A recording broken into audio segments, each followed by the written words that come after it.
What's up, San Diego? San Diego, turn it up. From the dugout to the sidelines, from the front office to the fan in the stands, this is where San Diego sports comes to be heard. College athletics is the gift that keeps on giving. This is why I love this stuff. He's not just talking about the game, he's driving the conversation, breaking it down, calling it out, and saying what everyone else won't. They start licking their chops, man, when they hear like, oh, look at all these guys the Padres could potentially trade. This is the voice San Diego sports trusts on San Diego's #1 sports station, 97.3 The Fan. We're your favorite show. This is the Braden Surprenant Show. Think about the children.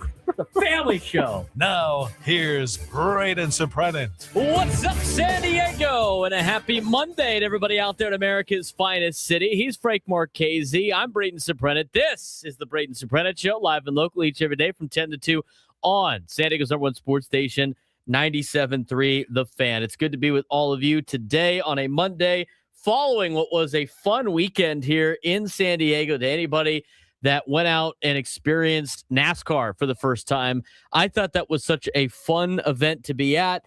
Yes, I understand there was a lot of problems that need to be worked out that we'll discuss on the show, but overall, I mean, what a fun experience it was to watch stock cars in America's finest city.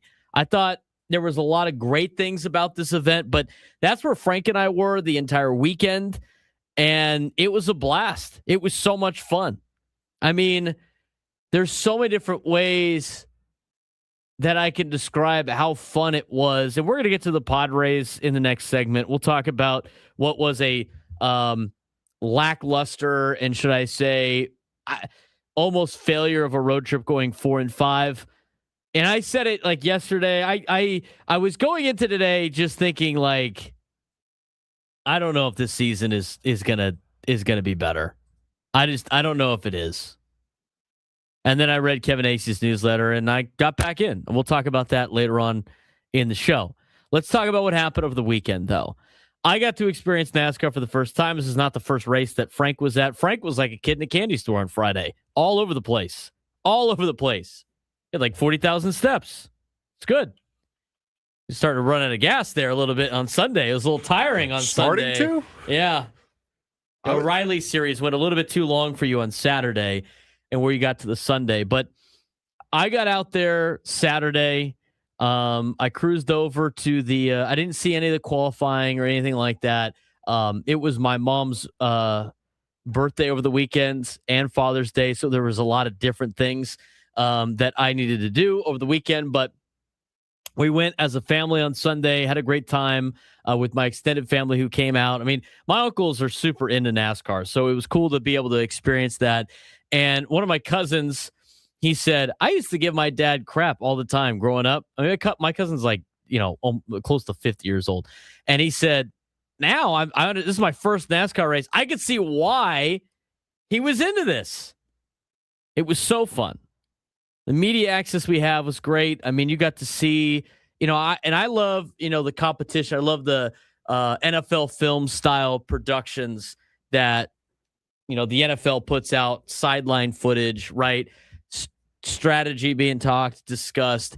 I mean, you go down to the pits and see these pit crews that are just filled with former football players and pro athletes and watch them get 4 new tires on the car and get new gas in the car and clean the windshield and rip the windshield tape off and just get guys in and out of there as fast as possible was amazing to see. I posted a lot of this on social media throughout the weekend. Frank did as well.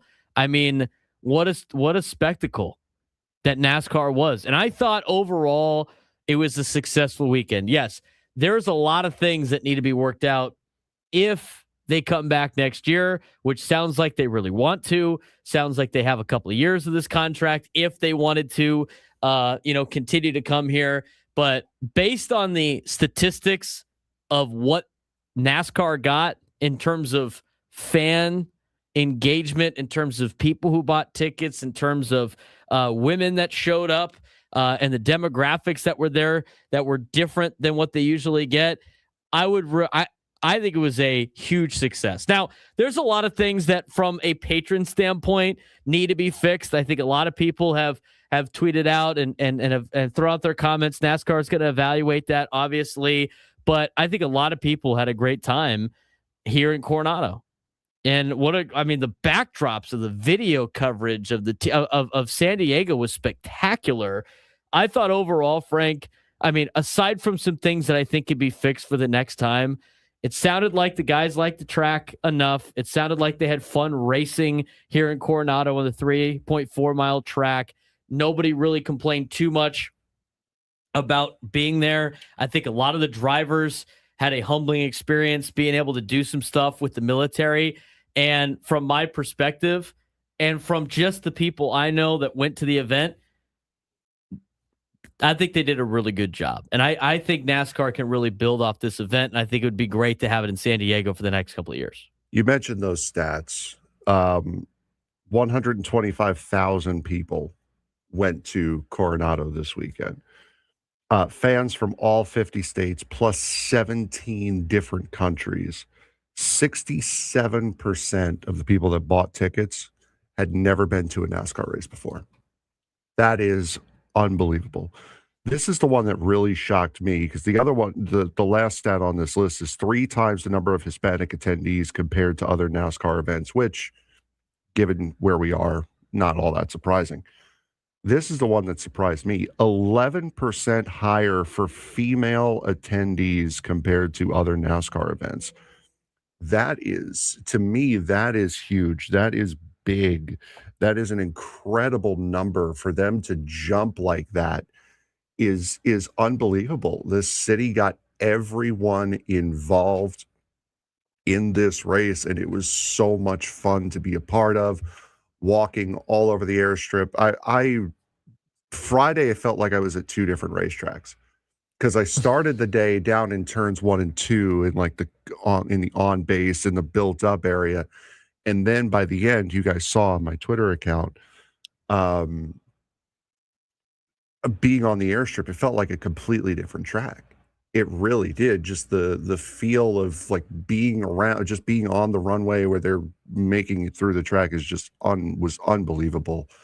An event that I will not forget anytime soon. And from what I was told and what I've read, and I believe who's that article that I have here? I think it might have been Bill Center because he was there. Yeah, he was there for the UT. I think there was one of the Union Tribune that was talking with who runs NASCAR or whatever. Yeah, it was Bill Center.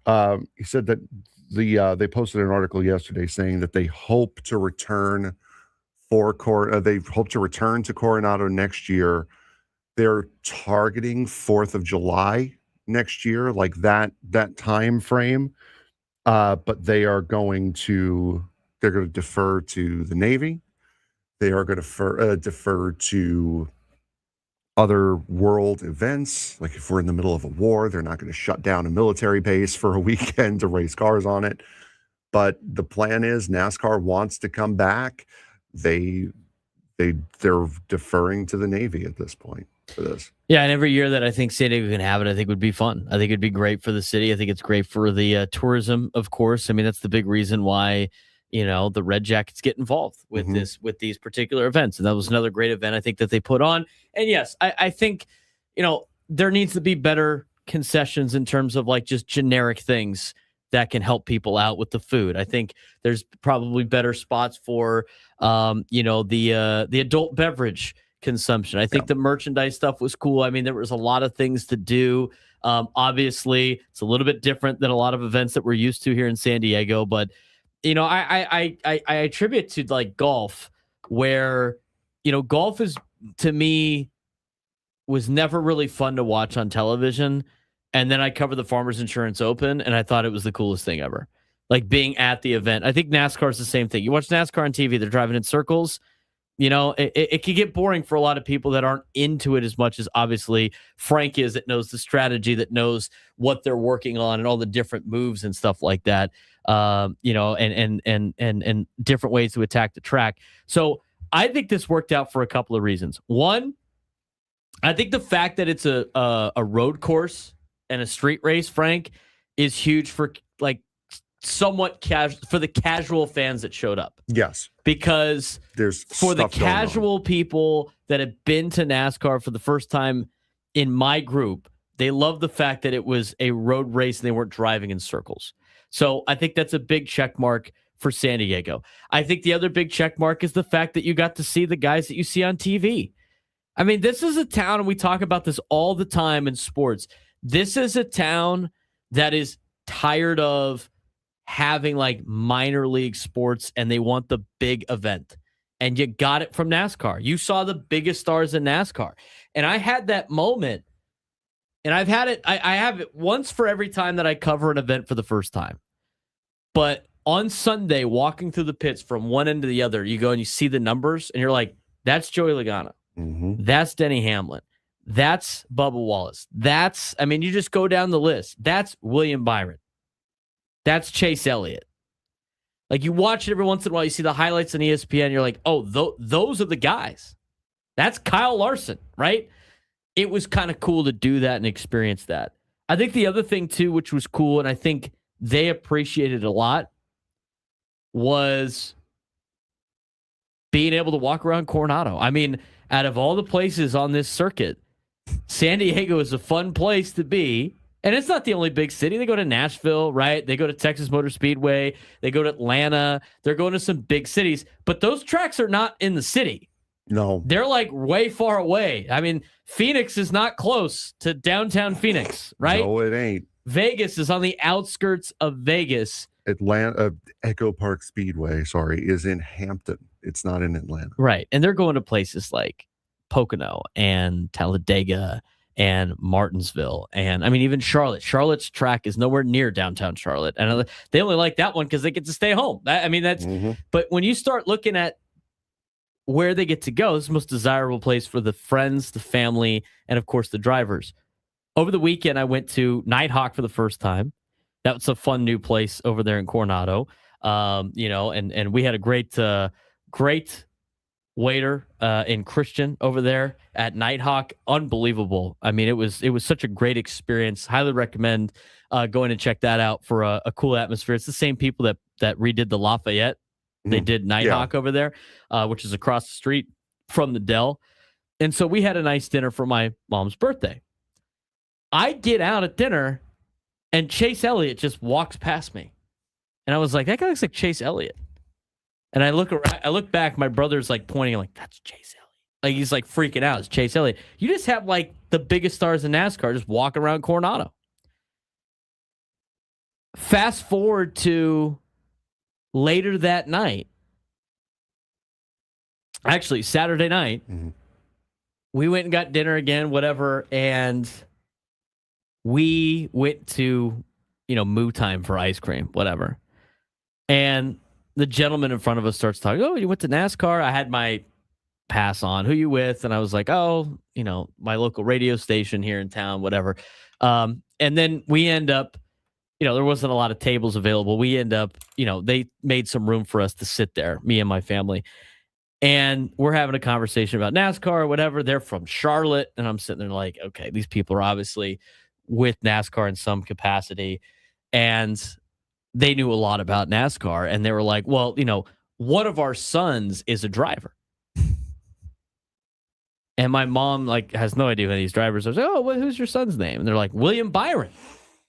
I sat there and I had ice cream, and I listened to William Byron's dad talk about how his son got into NASCAR, what that story was like, his connection to Jimmy Johnson, a rivalry that he had with Zane Smith growing up from age 13 on. I mean, it was some really cool stuff. I mean, a story that I can't tell about when William Byron turned 21 and his boss, Jeff Gordon, who he idolized, and Jimmy Johnson, his teammate, who he also idolized as a kid, took him out for his 21st birthday. I mean, it was super cool to kind of get those stories from, these people in NASCAR, and they were so nice. It was just, we don't know who they are. I don't know who William Byron's parents are. I didn't know who they were, but it's just you get to learn a little bit more about these guys. It got you more into the race. I mean, William Byron's dad told the story about how, because everybody wants to know how you get into NASCAR. Like, how do you start racing? You obviously need money. I think you got to put that up. We talked to Kyle Larson. He's like, yeah, if you had $10,000 to $13,000 laying around to buy a car, it's like, all right. But there was a couple stories that he told that I thought were great. The one that I really liked, though, and you could talk about the different situation, like how we got into NASCAR was a cute story. I mean, the kid was dialed in. William Byron knew what he wanted to do when he was 9 years old. And he planned everything out. And his dad obviously had the money to help him achieve his dream. Okay. That's how most of it is for NASCAR. You can't just start up and start driving around. But the funny story to me that I thought, and I told Frank this story, was he loved Jimmy Johnson.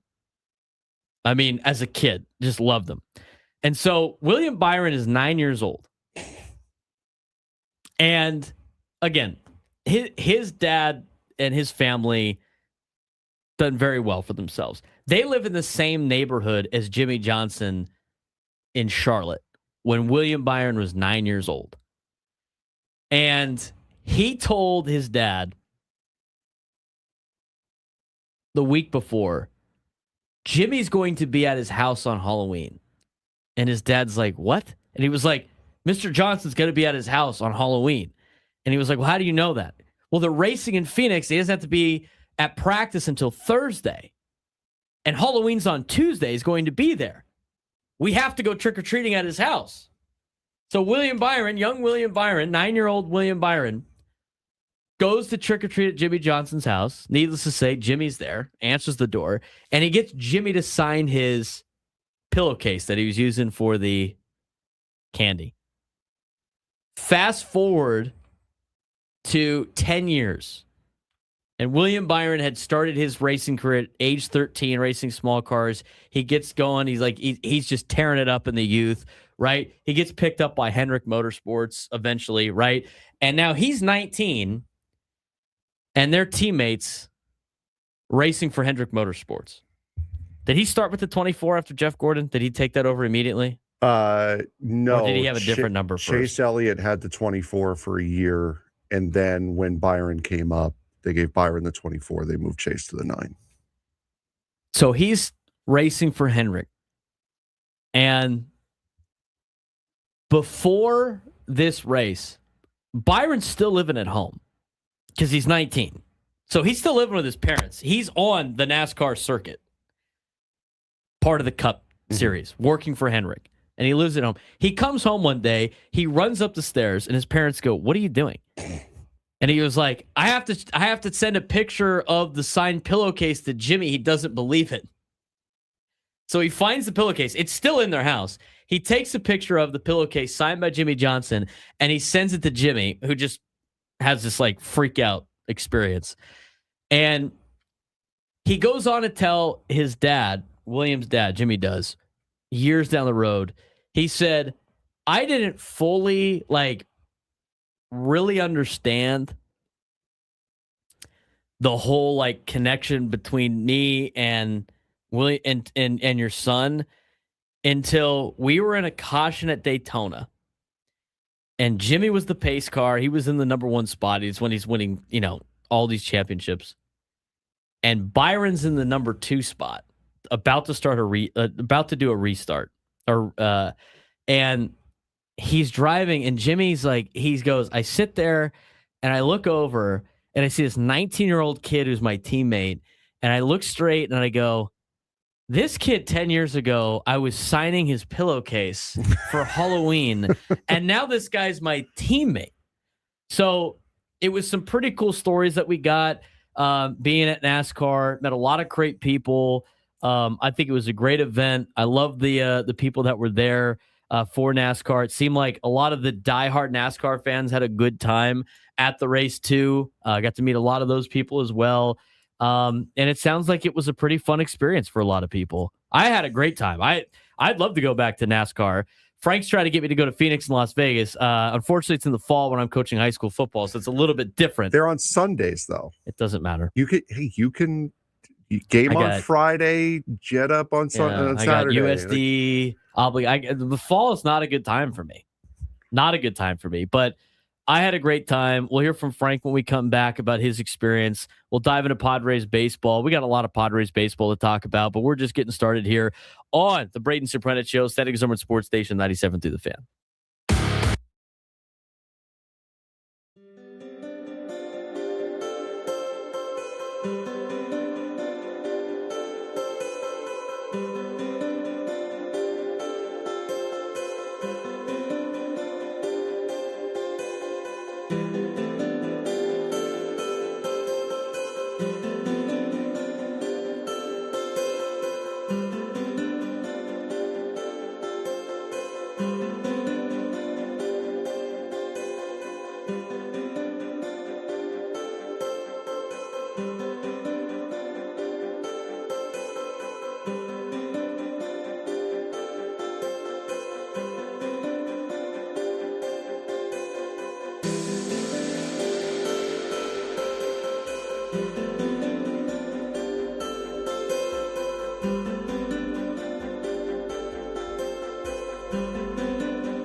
Broadcasting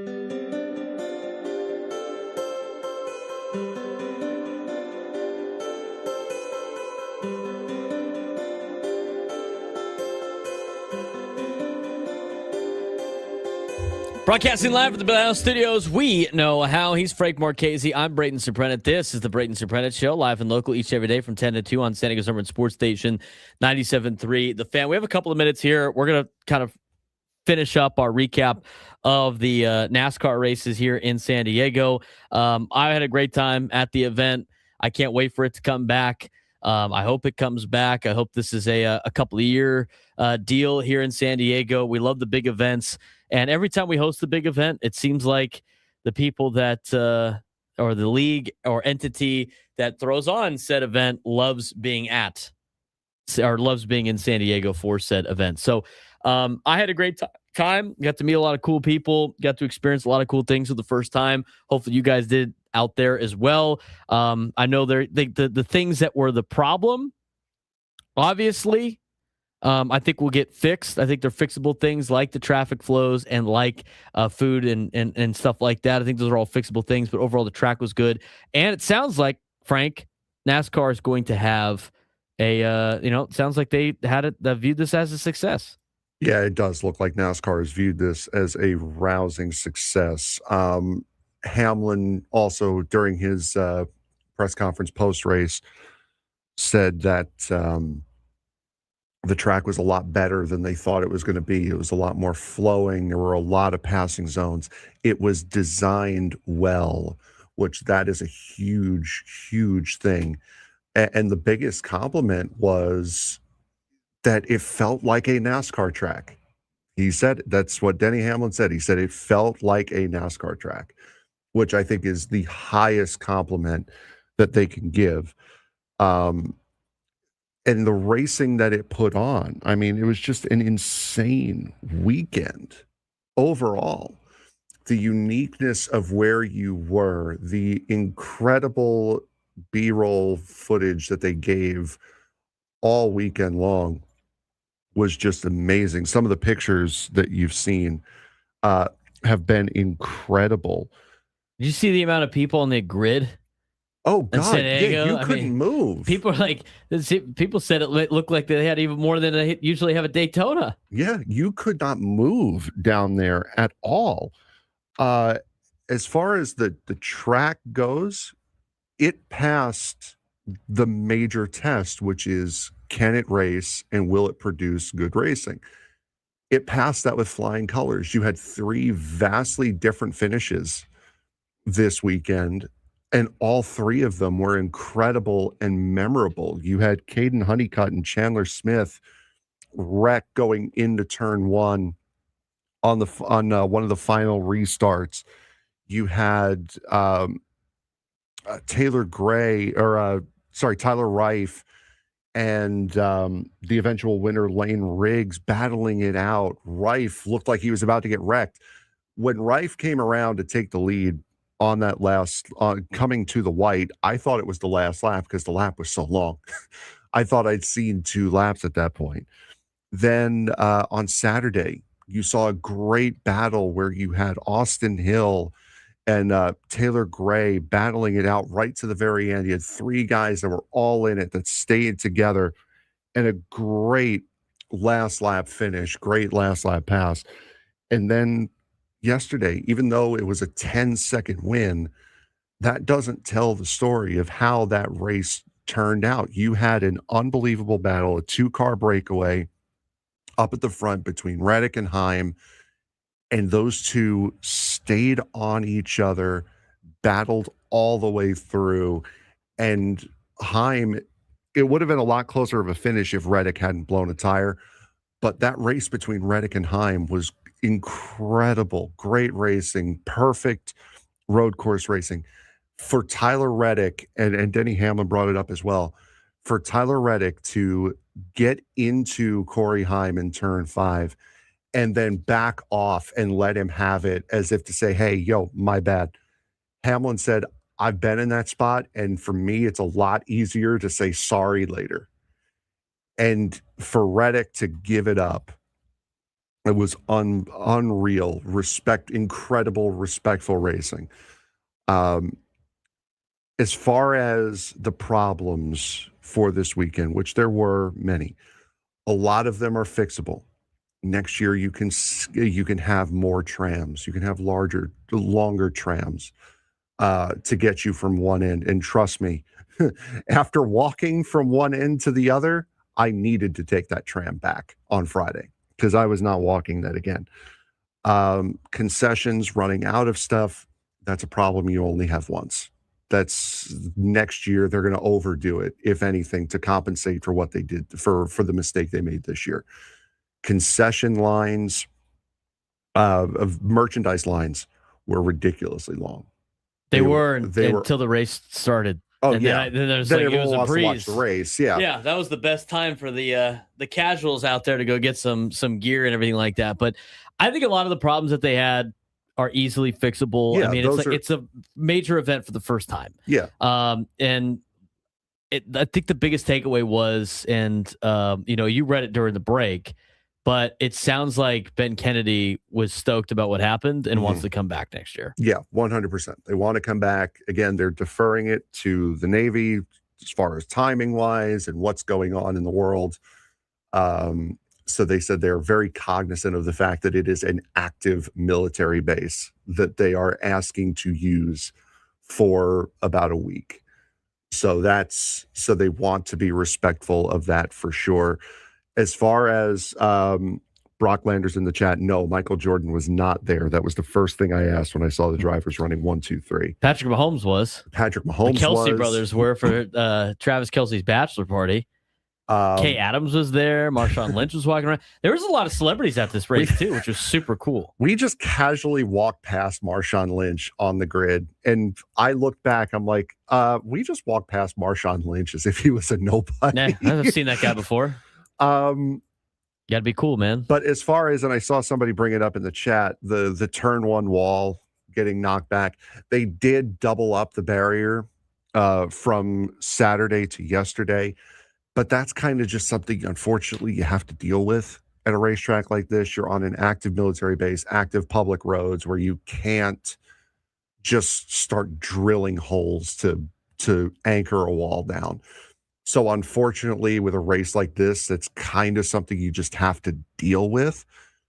I do think the races can be a little bit shorter because most races on average, if you run green flag if you run green flag from flag to flag, about 2.5, 3 hours. This, with the stage cautions, had they not had any cautions, would have been 4 hours minimum. So I think you do have to cut the laps back a little bit going into next year. And I told Matt Humphrey this in Victory Lane, who's the head of PR. He was the guy we were getting all the emails from for NASCAR. A memorable experience that I will never forget. I mean, I've been to NASCAR races before. I've never been to a NASCAR race in my hometown. And I've certainly never been to a NASCAR a race on an active military base. It was an unforgettable experience from top to bottom, and one that I hope is here for many, many years to come. Yeah, me too. I think it was a great thing. It's another great thing to add to San Diego, hopefully, for the next couple of years. But we wanted to give the recap. We were there all weekend long. It was a fun time. We had a great time. Padres did not have as great of a time in Texas. When we come back, we'll recap what happened over the weekend. And then in the 11 o'clock hour, we are diving into some individual things that I think are problems and some individual things that I talked myself off the ledge for, because the Padres have a very important stretch right now, and they didn't take care of business against the teams they were supposed to, which means these are very much must-win series now, if you didn't already need to know that. We'll talk more about that when we come back on the Braden Surprenant Show. San Diego Summer Sports Station 97 through the Fan.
10:41 on a Monday morning. We're going to talk some Padres baseball here in a second. We're broadcasting live from the Bill House Studios. We know how. Want to mention that all of our guests join us on the SDCCU fan hotline. It's not Big Bank Banking. It's better. Padre game tonight will be at 6:40. I'll be heading over that way. Tonight's the Western Hat. Should be a fun one. Oh, yes. You got your tickets for that, right? I did, yeah. Okay, of course. good. Come on now. They'll be tonight. Somebody's Tonight, thinking. first 40,000 fans will receive a free Padres Western snapback hat. So get your tickets at padres.com/tickets. Could you do me a favor? Just a big one. When you go to the game tonight, I know we are the Xander Bogaerts show. Can Correct. you not run out onto the field and dab Xander up in I the won't be middle of the doing that. game? Absolutely not. Please. Someone thought that was a good idea this weekend with Sheldon Creed. The Alpine kid. Yes. What's funny is like one of my uncle, his buddy is like cousins with him, Yes. with Sheldon. And when I saw that happen, I was like, I'm sorry, who's he talking to? That whole the videos out of that were insane. It was unbelievable. And I was sitting in the media center watching it, so we didn't get like the commercial break. So we saw them like tracking him all the way out of the Porta-John and into that was crazy. into custody. That was unbelievable. I've seen that. Guy hopped that fence in flip-flops. Yeah. That's not an easy fence to climb. No, it's not. So especially since it comes back up on you, where your back is almost flat to the track. You go red flag. So they're all stopped on the track. And this guy thought it was a good idea to hop the fence in flip-flops, go onto the track, and then just start talking to Sheldon. What is it? Sheldon Creed. He drives what, 0? The 00. The yes. 00. He's from Alpine. He's a San Diego guy. And he starts talking to him. And then after the whole deal, Sheldon's like, I had no idea what that guy was saying. And then they asked him, like, was it like a buddy of yours since you're from here? He's like, I've never met that guy in my life. Like, and then he said on headset on the scanner, his crew chief's like, hey, don't worry. Like they're sending somebody over. And Sheldon goes, he tells the guy, hey, like somebody's coming. Like you might want to go now. It's probably time to go. And so the guy like goes back, hops the fence, and then he goes to the bathroom. He's on camera, unsolicited, just walking through, and he goes to the bathroom. And then like they zoom in and they see that it goes occupied on the porta potty. And then he exits and then he just starts walking, and 2 NCIS guys just pick him up. And then he goes like, what's going on? What's going on? It's like, I don't know, dude. You probably shouldn't be doing this. And you also probably shouldn't be doing this on a military base. Of all of the places. Like we saw it, it was 2007. Somebody at Watkins Glen came up to Matt Kenseth under a red flag on the track. Wanted him to sign a hat. So at least that guy was coherent. I remember at Singapore in the 2010s, there was some fan walking down the racetrack for the F1 race. So it has happened before, but never did I think I would see it in person. And never did I think that guy is never getting another passport in his life. Like it's one thing to run out on a baseball field and do that. You're on a baseball field. You're on public property. You're on a military base, dude. You have screwed your life up in so many ways. The only thing I would say is like I highly doubt a judge is going to do that. But at the same time, it's like, yes, it was on a military base, but it's not like he jumped a fence to get on a military base. He was already on the base. He was already on, and he hopped the fence on the base. And understanding the circumstances, it's dumb, and he has jeopardized a situation that's going to be worse for him potentially. But we'll see how I would be curious to see how that story goes. But it looks funny, but it's not funny. Like they take that incredibly seriously, and even Sheldon Creed was like, hey, like I thought it was kind of funny, and then he quickly is like, but I know they take that really serious. You probably shouldn't do it. Like it's not. Yeah, do not under any circumstances jump onto an active racetrack. I mean, that could have got worse for a lot of people. I mean, there was a lot of protection all over the base. Yeah, on Saturday. So that was crazy. I couldn't believe that. I saw one video of a scanner of a guy going like, what's that guy doing out here? Yes. And then that was probably like, Jesse Love. Yeah, it was Jesse Love. And he was going, what do you think he's telling Sheldon right now? And then he goes, somebody tell Sheldon to come over here and have that guy fix my car because it's not running well. We knew Sheldon did say one thing. He said, oh, you guys are still racing?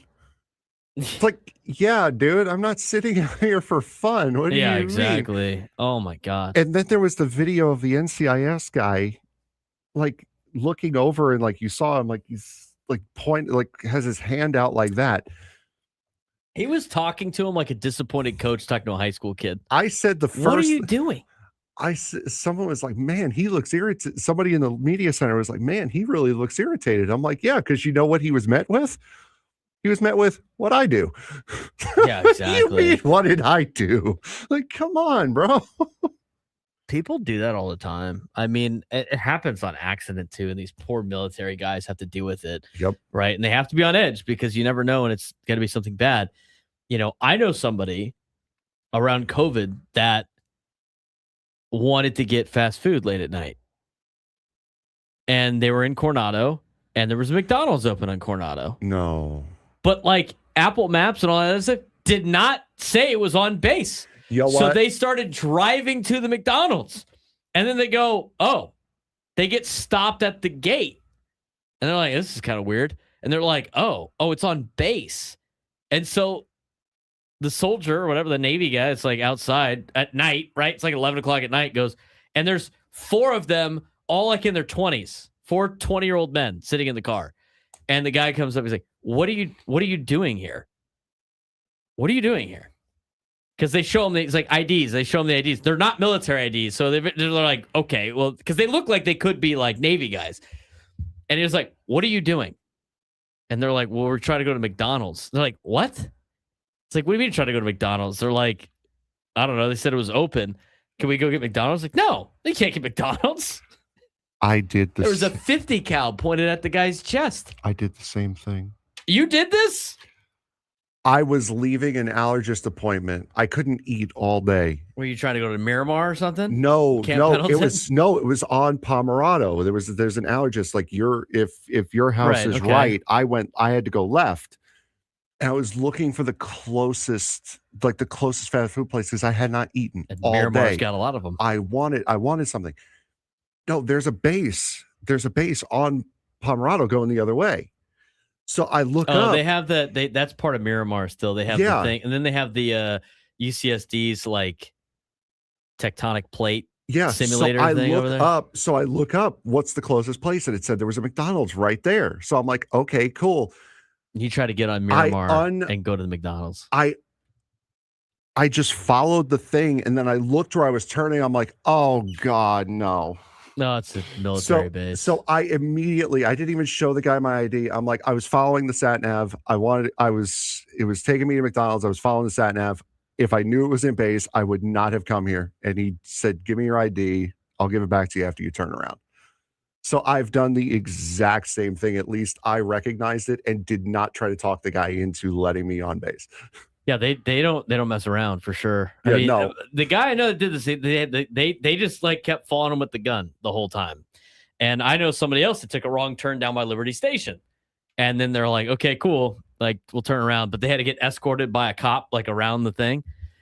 How many times do you think people accidentally try to get on military bases, not understanding that when they see the thing, this needs to be addressed on Apple Maps and Google Maps. It's like, you must go on a military base to go to this. Cause I remember that was the case too.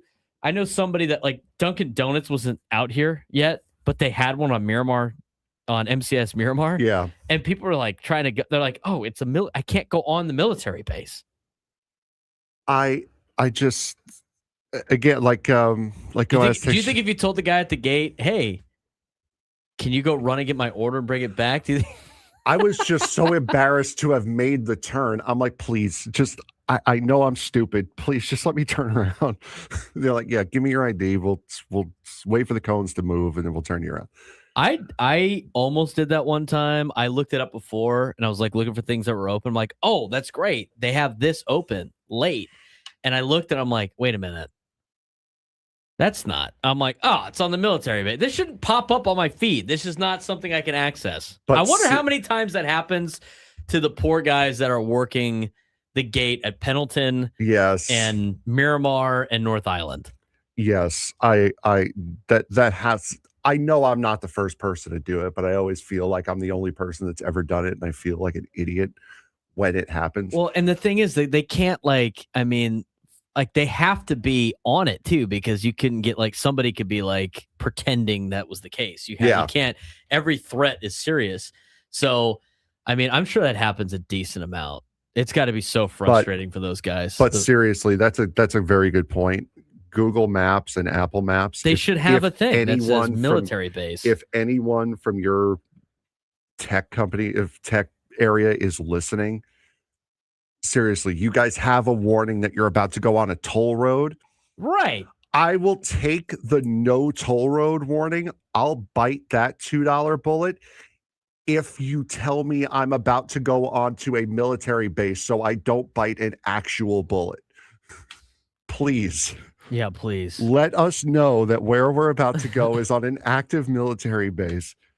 You will save a lot of people a lot of embarrassment, including me. Thank you very much. I want to thank the military personnel that were helping out throughout the whole weekend. You guys were incredible. They were great. I would imagine it was probably getting frustrating for some of them to hey, don't walk over there. Walk over here. Walk over here. But I thought they did a pretty good job of getting people pedestrians on and off an active military base. The McDonald's was closed. I did look when I was walking past. It was closed. The one at 3rd? Yeah, you could not go in there. Yeah, no, because honestly, I think that first night I hadn't eaten anything, and I'm like, you know what? should I? Or No, they'd be like, what are you doing Can here? I was walking out on Saturday, which took me forever because I went a roundabout way that I didn't want to go. And these two guys were like walking out, and then they had the jets like on display, like the old ones that were like just there. One of the guy was like went up to like touch the thing, and like this poor lady in the Navy was like, don't touch that. No, sir, just don't touch. Keep moving, please. Don't touch the plane. Don't touch the plane. All right, Mom. Thank you. Oh man. Yeah. Don't accidentally go on a military base and get McDonald's. That was your PSA for the day. That was folks. the PSA for the day. That happens, I guess, to a lot of people. I'm sorry I brought something up like that, Frank. I didn't know that's something that you have done before. Yeah. No, that was that was last year. Mm-hmm. Let's get to, when we come back, we'll talk about what happened in Texas. Padres on Friday night looked like they were about to roll the Texas Rangers. They put up 5 runs in the first inning. Grand slam by Ty France, and then it unraveled in the pitching staff. Tough night for Randy Vasquez on Friday. Saturday, another great outing out of Walker Buehler. He's been your best pitcher. Padres got out a win on Saturday. Yesterday came up a little bit short. Lots to talk about when it comes to the Padres. We will get to that, what happened over the weekend, when we come back. Braden Surprenant Show, hour of the books, 3 to go. Get you into Gwynn and Chris, and then the Ecowater SoCal Padres pregame show. Padres and Braves coming up tonight at 6:40. We'll have you covered when we come back on the Braden Surprenant Show. San Diego Summer Sports Station 97 through the Fan.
Broadcasting live from the Bill House Studios. We know how. He's Frank Marchese. I'm Braden Surprenant. The Braden Surprenant Show. San Diego's over at Sports Station 97.3 The Fan. All right. Let's talk about the weekend that was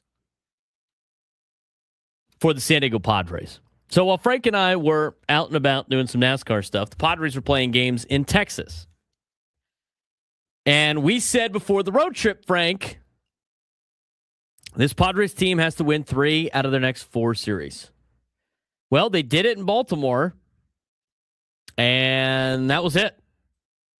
They go to St. Louis. They lost 2 out of 3. They get to Texas, and they jump out to a 5-0 lead on Friday night, only to be down 6-5 in the bottom half of the first inning. Padres answered again, but then the bullpen couldn't do anything after that. And based on the way that the Padres played this weekend, aside from the Saturday where they grinded out a win, the Padres pitching staff could not put up a 0 when they needed to all weekend long. The Padres starting pitchers, aside from Walker Buehler, who's been arguably their best arm their last 10 days, 10 games, if you will, his last 10 games, date back to the last couple times through the rotation. He has been by far the best pitcher the Padres have in the starting rotation. Aside from him, starters didn't give you really a chance to win. Offensively, they showed some spark, but not too much. It was a frustrating weekend for the Padres against the Texas Rangers. You had the phantom send, if you will, yesterday in the game where you get an out at home plate, which is a problem when you end up losing by 1. There's a lot to break down from this weekend in Padres baseball, but I will say this. I see it both ways with this team in terms of, and I said it over the weekend, I thought based on they played, I was ready to pull the plug in the season. Kevin Acee had then talked me off the ledge reading his daily newsletter because there are some things, but like underlining things that are trending in the right direction, which is good, but you have to win games. And here's the thing. If they win their next 2 series, they're back on track to what it would be. I don't see that happening against Atlanta and LA. I mean, the way this team has played this season and the way that they're playing right now, I don't know how you can like legitimately look at them being, they're going to take 2 out of 3 from LA without it being everything going your way. Now, the last time they played the Dodgers, they had a lot of things not go their way, and they were right there, a run behind. I mean, they were a couple of mistakes away from taking 2 out of 3 from LA. They were in every single one of those games. They have also done very well against Atlanta in the last handful of years. So maybe that's something that can like give you that keep the faith. There were some little things that I want to get to here about the Padres in terms of some underlining things that were good. But I mean, when you have a 5-0 lead on Friday, you cannot start that inning with an error, first of all, and you cannot let that thing go to 6 runs. You finally got the offense to give you run support. I mean, what did we say last week, Frank, about this Padres team? It's like, well, a lot of the problems are the fact that the offense doesn't score any runs. So from a pitching standpoint, 1 run feels like you gave up 18 because 1 run's going to lose you the game. You actually get the offense to give you runs, and you go back, you give up 6 runs in the first inning. 6. I mean, bear down and throw up even if you gave up 3, you would be up 5-3. I mean, throw up a 0 one time. I mean, they couldn't throw up a 0 all weekend long when they needed to.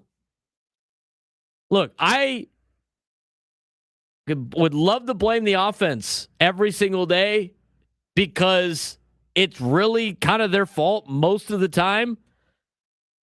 But you get 5 runs in the first inning and you give up a 6 spot? Are you kidding me? Where's the where's the approach there? Where's the lockdown? Let's go put up a 0 and just cruise to a victory. I mean, You get an error and then a walk. Are you kidding me? This starting staff and the walks that they have is getting utterly ridiculous. You cannot stop a walk. So after they give up a 5 spot, the Rangers do, you go error and then walk. I mean, talk about not stepping on their throat. You could blame the offense as much as the next guy. You could blame the offense. But at some point, you have to understand, and I get it. You're trying to pitch it like on the edges and kind of nitpick around and nibble on the corners because you're worried about the offense. But to be honest with you, you got a 5-run lead, Frank. You can't really use that excuse. You got to go out there and throw up a 0. And it's honestly surprising with just how good Randy Vasquez looked at the beginning of the season to see where he's at now. A lot of it's location problems, and we're going to talk more about Randy Vasquez in the next segment, but you got to put up a 0, man. Yeah. And the Padres pitching, it wasn't just Randy. That entire pitching staff did not put up a 0 when they did to. Look at yesterday. Giolito gave up 3 runs. Padres offense answered with 3 back. Take away the whole getting thrown out at home. When you have Ty France coming up, who's on a heater this weekend, who actually has good numbers against the Eovaldi, I will buy the excuse that they gave, or at least the explanation on why Sheets got sent. I get it. Ball leaked past. Outfielder didn't do a good job. Threw it back across the shoulder. I know Sheets started back at second base. I got the whole rundown from Craig Stammen. I will buy the aggressiveness, okay? You're trying to find ways to win. But they answered with 3. Could have been 4. Could have been more. Okay? I don't want to play the woulda, coulda, shoulda game. But they did answer with 3. And then what did you do? What did Giolito do? Gave up another run. You got to be able to throw up zeros. The pitching staff failed to do that all weekend. And we gave them the out last week, Frank, on the offense is putting too much pressure on them. It's hard to use that excuse when your offense gave you 5 runs and a grand slam in the first inning on Friday's game. Yeah, no, it's not an excuse. It's what's going on, and that's unfortunate. It really is, because the pitching staff has been the bright spot of this team. The bullpen we knew was going to be nasty. The starting rotation has been better than anticipated, but that is what happened. The offense not performing for as long as it has completely worn down this pitching staff. And now when you finally have the offense starting to work, all the damage that the offense did to the pitching staff is now starting to show up. And it's just awful timing. But again, it all comes back to the offense. It does. I mean, you can't have they are last in Major League Baseball in batting average, last in OPS, last in runs per game. I mean, you're starting to see a little bit of hope out of these guys in terms of, Fernando continues to swing a hot bat. You saw Manny hit the home run on Saturday. He continues to hit home runs and drive in runs. Okay, that's great. Jackson Merrill's hitting the ball a lot better. Xander Bogaerts in his last handful of at-bats of the last week and a half has been a lot better. I mean, you're starting to see the Stars kind of climb out of it.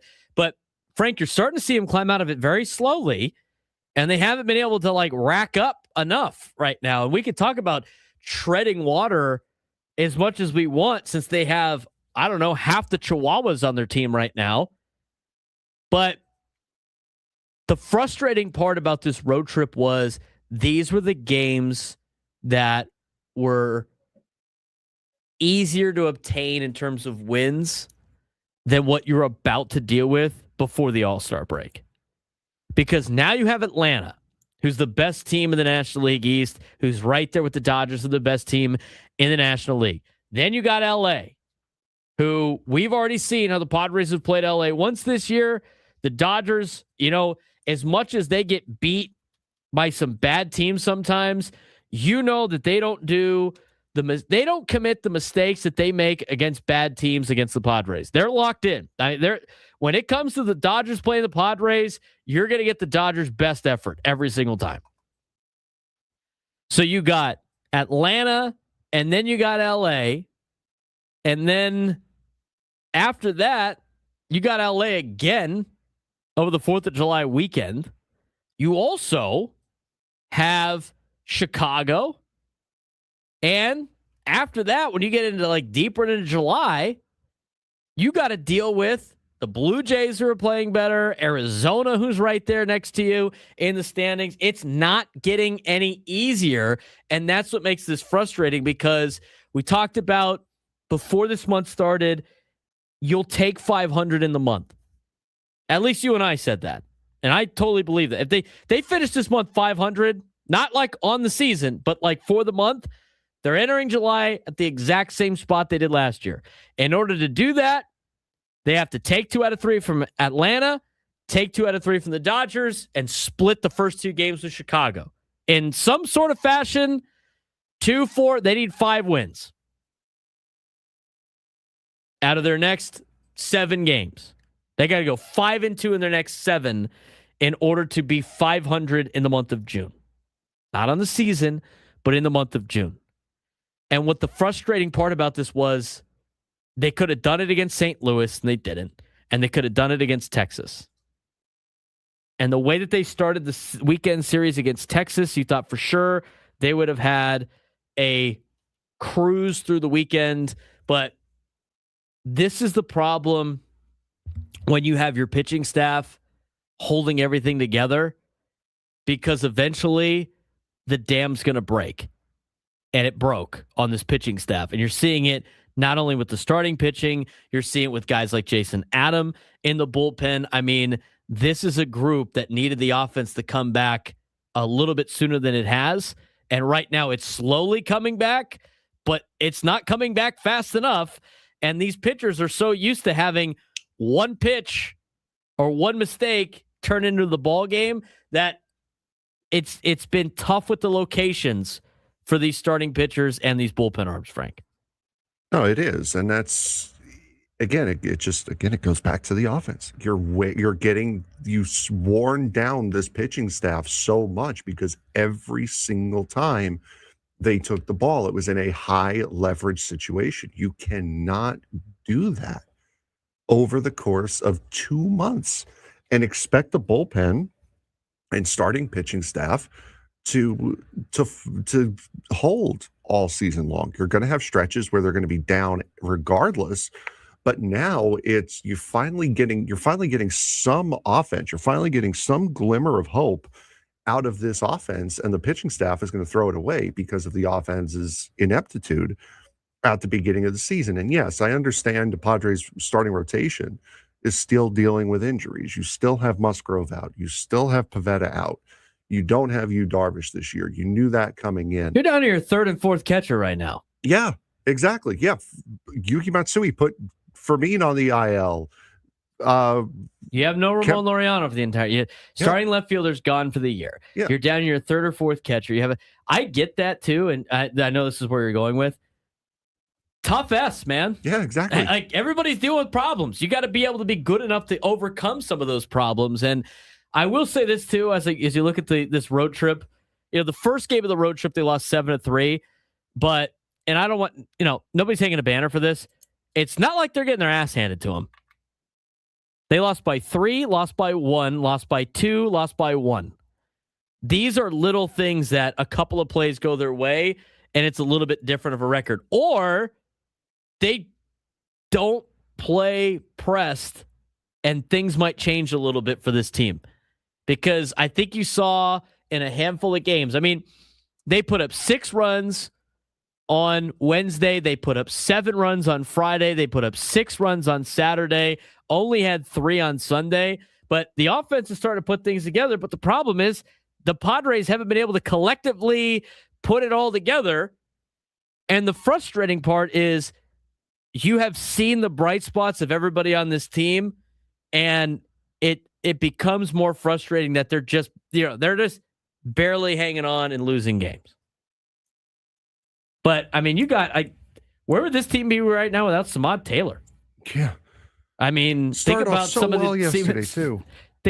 guys that are in this lineup right now. This is way different than when you were expecting at the beginning part of the season. First pitch to Samad Taylor yesterday, back through the box for a hit.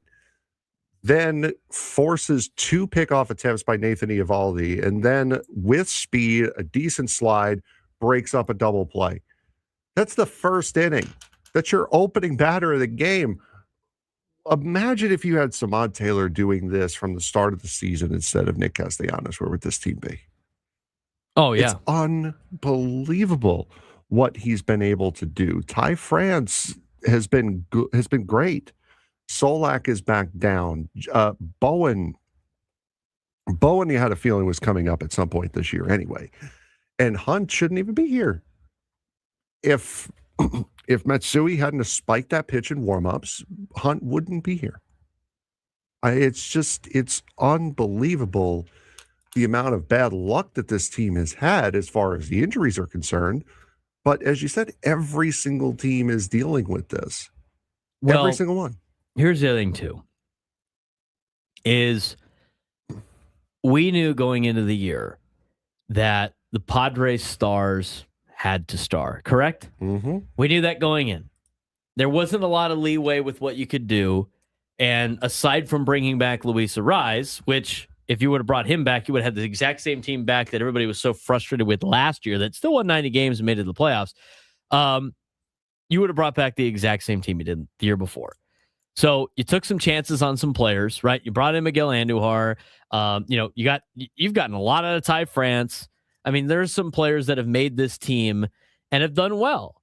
But the problem is they weren't supposed to carry the team. That was what the stars were supposed to do. And then when some of these guys started dropping like flies, it put even more pressure on the top four to be able to do that. And the guy that's really the one that carries this team a lot, he is having the worst year of his career.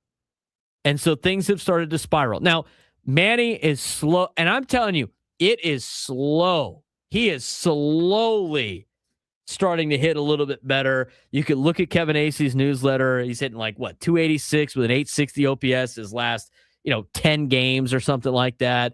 Xander Bogaerts is starting to hit a little bit back again after he had a good start to the year and then really dropped off. Jackson Merrill is hitting up to 3. But it's going too slow now. They've dug themselves in a place where they are moving too slow to work their way out of it. And I know that seems like you're putting more pressure on these guys, but they've kind of done this to themselves. At least Fernando he got hot fast.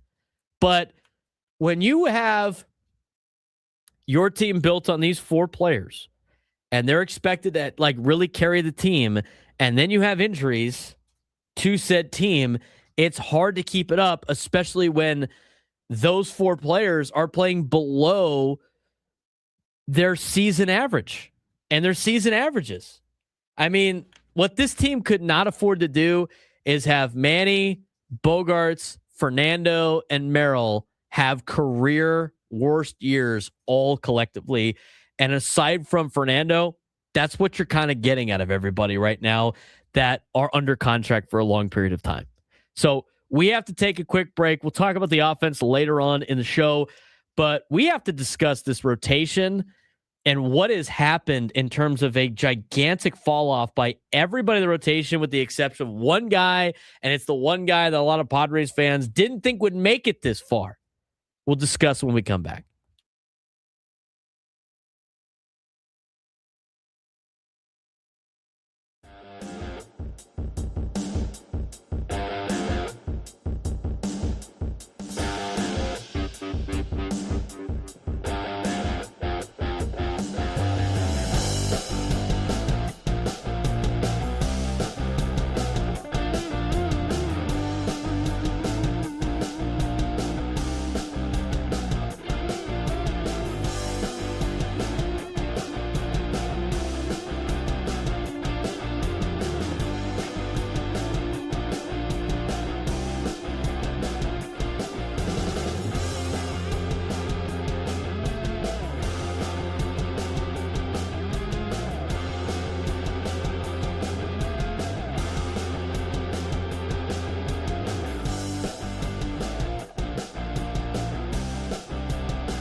What's up, guys? It's Braden Surprenant. The world's biggest soccer tournament has arrived. You can trade the entire tournament.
11:25 on a Monday. Talking Padres baseball with you. Obviously, the Padres, tough weekend against Texas.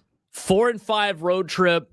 We were hoping they would go, 6-3. Be nice to win 3 of the series, go 2-1 in each of those series. I think that was kind of where you needed to be to get back on track.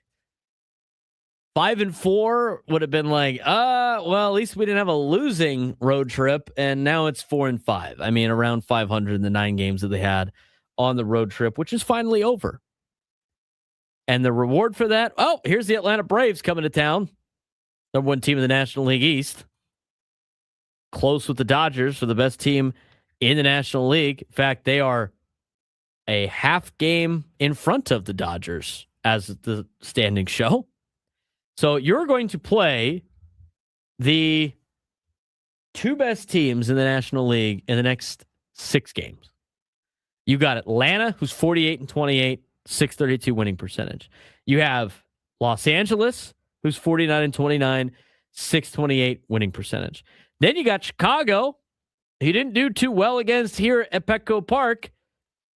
We're 3 games above 500 at 40-37 with a 519 win percentage. You got to deal with them in Chicago. And then you got the Dodgers again. This is tough. This is why it's even more frustrating to talk about the Padres. Because of all of this. They had opportunities against teams like the Orioles, and they took 2 out of 3 from Baltimore. So can't be too upset about that. They took care of business against one of the teams they were supposed to. Losing the series in St. Louis was not great. St. Louis is the team you're competing with for a wild card spot at 41-34. Now you don't have the season series to go off of that. And then you go to Texas, who is lousy at best, 37-40 on the year, had not played good baseball, and had played now 1 game over 500 at home. And you lose 2 out of 3 to Texas in 2 games that the Padres were close enough, Frank. I don't think this is outlandish to say. They were like 2 plays away from potentially sweeping the Texas Rangers this weekend. And that's what makes it even more frustrating. Mm-hmm. Because that would have been even better for them going into these next 2 games. It gives you a little bit more cushion and leeway, which now they don't have. Even more pressure for this team against 2 teams that, at this point, say what you want about making the playoffs, but if you were to make the playoffs, these are the teams you're going to have to beat. And I don't know how many players AJ Preller's going to be able to go find at the trade deadline that are going to get you past either of these teams. So I guess it'll be a good litmus test to see where the Padres are at. But they should have dominated Texas over the weekend, and that's what makes this incredibly frustrating on a Monday. 833-288-0973, 833-288-0973. Let's get out to Dan in Chandler, Arizona. I'm sure it's hot out there. Dan, what's going on? Yeah, it's a little bit warm. My concern has to do with the guys that are on the IL. I'm looking at the Padres website where they give you updates. Like Luis Camposano, there's been no update since June 12th. That was like 10 days ago. Jake Cronenworth, no update since June 12th. Freddie Fermin, no update since he went on the IL. What's happening with these guys? Do we expect them back this year or what?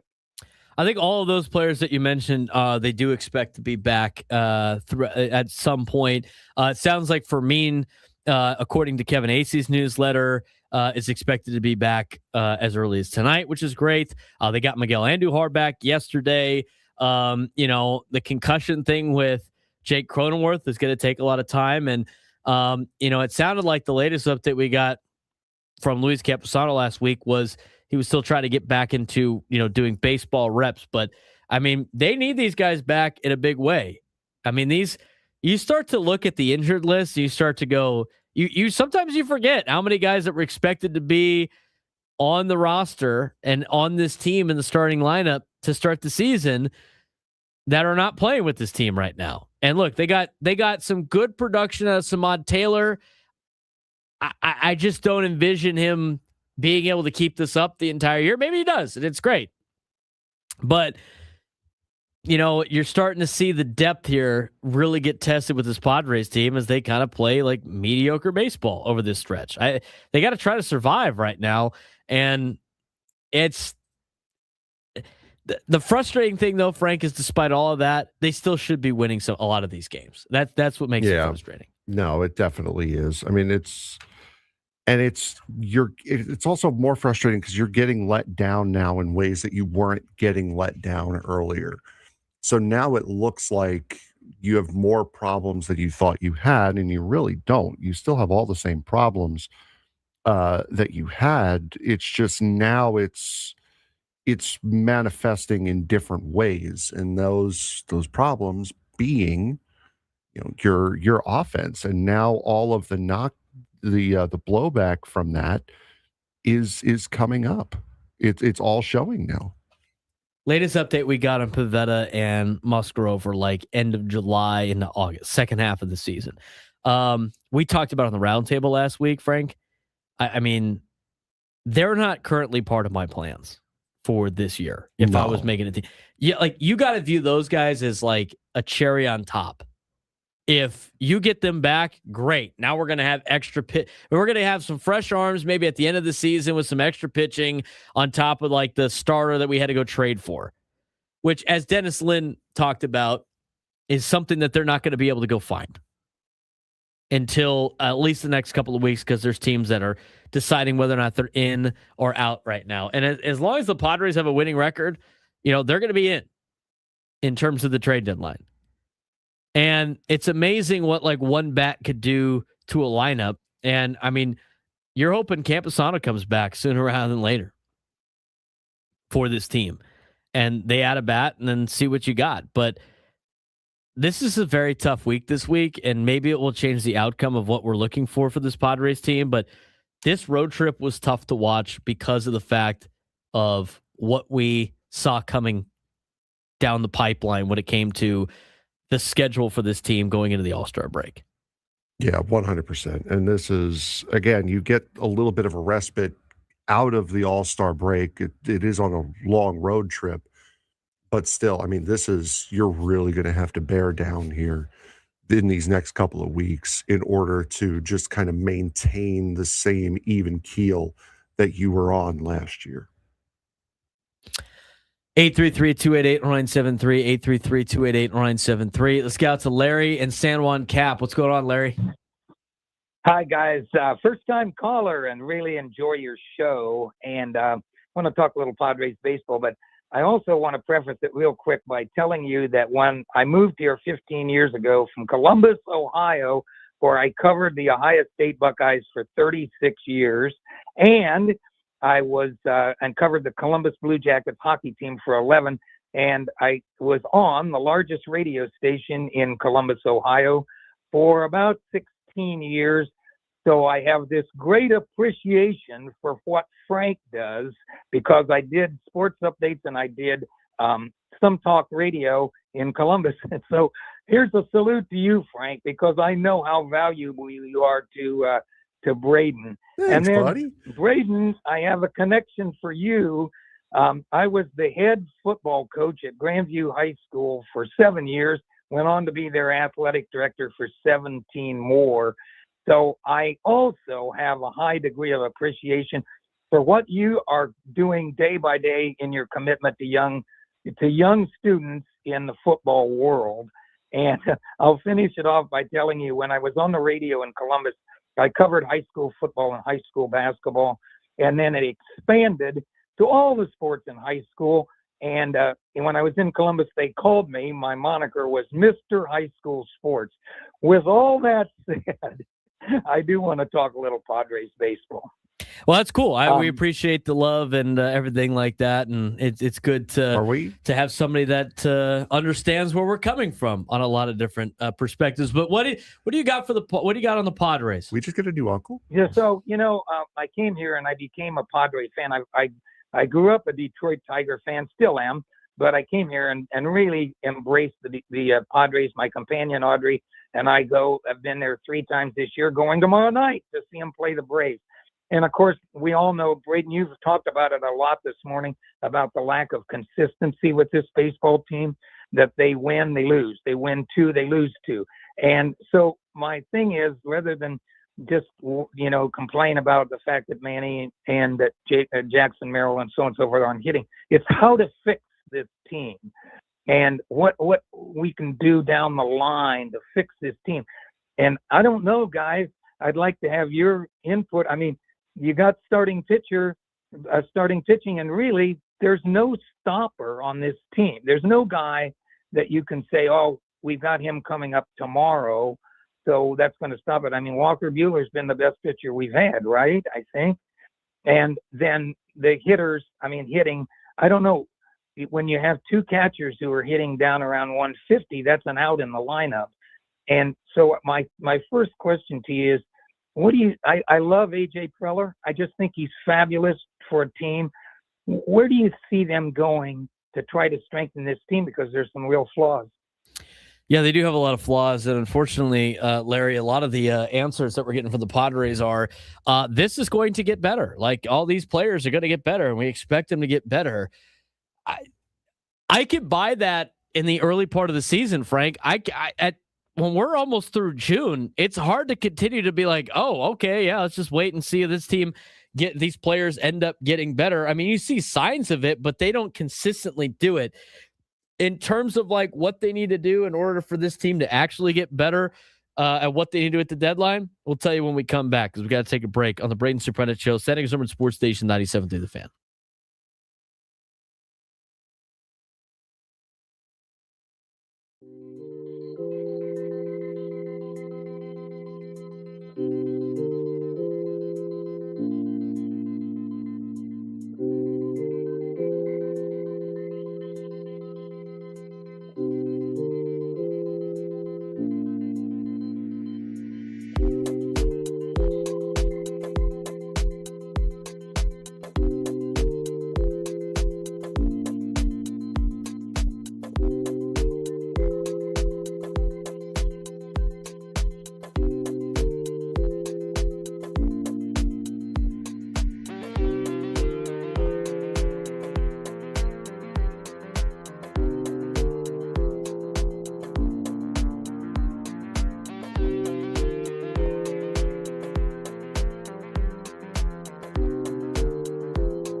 Broadcasting live from the Bill House Studios. We know how. He's Frank Marchese. I'm Braden Surprenant. This is the Braden Surprenant Show, setting us over on Sports Station 97.3 The Fan.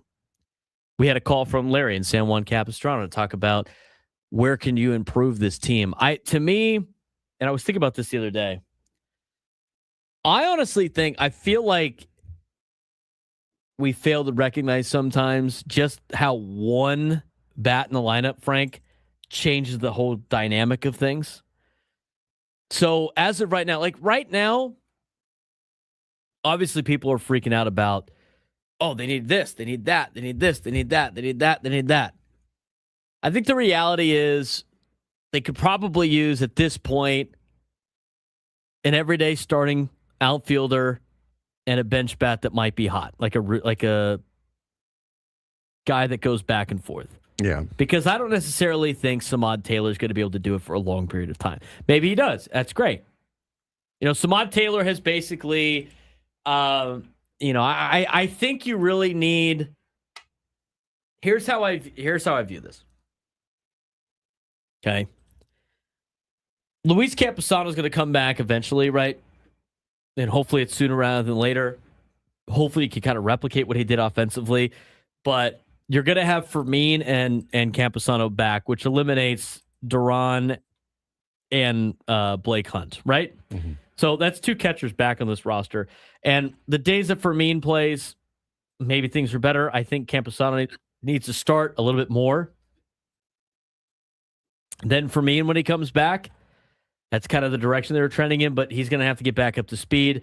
I think that solves your catching problem in terms of hitting. Is Camposano. Okay, so that's one guy in the lineup. When you start to look at what this lineup looks like right now and what it looked like at the beginning of the season, I don't really view Samad Taylor as taking the place of what you wanted Castellanos to be. I view Samad Taylor as taking the place of Bryce Johnson in reality. And I think he's a better upgrade than Bryce Johnson. So if that's the case, and this is how you're just kind of putting this together. I think your catching situation is going to improve with injuries coming back. I think, and now we will see what happens with Jake Cronenworth. If he comes back, okay, that kind of moves things around a little bit in the infield. That's another bat off the bench. But until you get any type of information out of the Padres or like things improve for him, and we don't know, we haven't had a lot of updates on that, it's hard to really factor him into the equation as well. I mean, you're good in center field with Jackson Merrill. You're good in right field with Fernando if Cronenworth comes back. Okay. I mean, those two guys aren't moving anyway. Your left side of the infield is fine. I think they're going to play better eventually. And I think you're set at first base with Ty France and Gavin Sheets. I really do. Do you think you need somebody other than those two over at first? I mean, you got Miguel Andujar too as like kind of a DH, kind of a bench bat. I mean, that's fine too. So now you're looking at like second base and a corner outfield spot. I mean, if Houston stays down, if you want to go for a guy like a Christian Walker, it's probably going to cost you either Sheets or France because you're not going to have three guys at that one spot. But I mean, I don't see first base as a dire need. You could trade Andujar if you wanted. I don't want to trade Andujar. I know, but you could because he's the only one that's a rental out of the group. It would free up money. I mean, that would be a deal that would be like beneficial to both kind of attitude. But I like it. Okay, well that's why you can't be a GM then. Yeah, but he's cool. I like that guy. Exactly. I mean, I like Andujar too. I'm just saying from that logic, you would have to do something like that. I don't think you're trading away a first baseman. So I think you got to get an outfielder that's a starter, and I think you got to get you need an outfielder. Here, I'll make it simpler. You need an outfielder to replace Ramon Laureano, and you need a bench bat to replace Castellanos. That's what you need offensively. You can have Fernando play second. Maybe. Who knows what happens with Cronenworth if he does come back, which is great. And again, we don't know what the details are on that. Then you can move Fernando back to right field. You could have Jake play second. Okay, you can move some things around. I don't think you can have Sungwoo Song be an everyday starter at this point in time. And I think he needs to get more reps down in AAA anyway. So to me, offensively, those are the two spots that you would need. Pitching wise, they're in a little bit of a jam in terms of the starting pitching because you need at least a starter, but the Padres need Michael King and Randy Vasquez to figure it out. Because if those guys pitch like they did at the beginning of the season with the way Walker Buehler's pitching, and you add one guy to the rotation, it makes things a little bit different, assuming you're not counting on Joe Musgrove or Nick Pivetta. So I think right now with the fact that there's injuries mixed in makes it a little bit difficult to view this, but you add one bat to this lineup, it drastically changes things. So hopefully the Padres can get a little bit more out of Manny Machado. We're starting to see him hit better. We're starting to see Xander hit better. We're starting to see Jackson Merrill. I mean, go down the list. It's just not coming fast enough for this team right now. 833-288-973, 833-288-973. We'll talk more about this in the noon hour, and we'll talk about the pitching with Randy Vasquez and what has gone wrong and where the turning point on that was. But we do got to get to the other things going on in sports with today's Sports Thread. The one that's always blowing up with the biggest sports takes, debates, and breaking news. You got barbecue back there, and you didn't invite me. Yeah, we've got that too. Welcome to the Sports Thread, where we break down the top 5 stories in sports, just like you would with your crew. Oh, no! Disaster! What a bad idea! No filters, no silence, just real talk. All right, Frank, what we got going on today? I didn't realize what time it was. Doodah. Number 1. Doodah. The fallout from the Braden Surprenant case still isn't over. His Big 12 president and chancellors are expected to meet again next week to discuss possible action involving Texas Tech. Although Surprenant has withdrawn his lawsuit against the NCAA and applied for the NFL supplemental draft, conference officials are still weighing legal questions and whether Texas Tech should bear some of the costs associated with the league's lawsuit. The situation continues to create tension within the conference as schools debate accountability and the impact of Surprenant's gambling history. Should Texas Tech face consequences from the Big 12 for the legal battle surrounding Surprenant, or should the conference simply move on now that he's pursuing the NFL? At this point, I mean, the Big 12 got what they wanted. I don't know what's going to accomplish in terms of going after Texas Tech. I guess scare them into never doing anything like this again. Making an example of them. I mean, it would just be a waste of resources, I think, for all the schools. Just move on. Tell Texas Tech to never do it again when it comes to like kids that are involved with gambling, and let's just move on from this. I think that's where you're at right now. I don't see any good from this aside from if the other schools have already like had to start paying legal fees for their lawyers, that you just need, send a bill to Texas Tech. Aside from that, there's no reason to pursue this any further. I somewhat agree, yes. Number 2. Joe Burrow believes the 2026 Bengals have the same kind of feel as his championship-winning LSU team in 2019. After 3 straight seasons without a playoff appearance, Burrow says there is a renewed sense of urgency in Cincinnati and that he's become more demanding and vocal as a leader. With major offseason moves and heightened expectations surrounding the team, Burrow is embracing the pressure and believes the Bengals have the potential for a special season. Are Joe Burrow's comments a sign that the Bengals are ready to return to contender status, or is Cincinnati facing too much pressure after missing the playoffs for 3 straight years? They'll be ready to be contenders again if they have an offensive line that protects Joe Burrow. That's pretty simple, I think. I mean, they have all these receivers. They have all these weapons for Joe. Joe Burrow's a great quarterback. But if he's not standing upright and he's not playing because he's hurt all the time because his O-line sucks in the black and blue division of the AFC North, it doesn't really matter. I mean, yeah, Joe can say whatever he wants. I mean, I'm sure the outlook in that organization is we're a contender. Look at all the great players we have. Great. Who's protecting this guy? That's my biggest concern for the Bengals. And until they start drafting better on the offensive front or bringing in some supporting cast that's going to protect Joe, it doesn't really matter because they got a guy that could get players the ball. But if he doesn't have time to get players the ball, does it really matter who that guy is or who the players are that they're getting the ball to? Not really. You want to be a contender, Cincinnati, keep your quarterback safe. Number 3.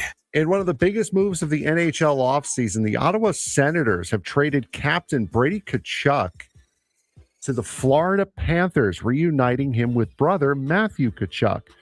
Florida sent multiple draft picks to Ottawa, including 2 first-rounders in this year's draft and 1 first-rounder for next year. As Panthers general manager Bill Zito once again made an aggressive move aimed at winning now. The deal ends Brady Tkachuk's tenure in Ottawa and creates one of the league's most intriguing storylines, with the Tkachuk brothers now skating together in South Florida. Did the Panthers just create the NHL's most dangerous duo with Brady and Matthew Tkachuk, or did Ottawa make the right move by cashing in for the future? I don't know. I guess we'll wait and see. But the Panthers want to load up on the Tkachuk brothers. How did it work out for Team USA? Worked out pretty well. Worked out pretty well. I think they'll be okay. The Panthers will.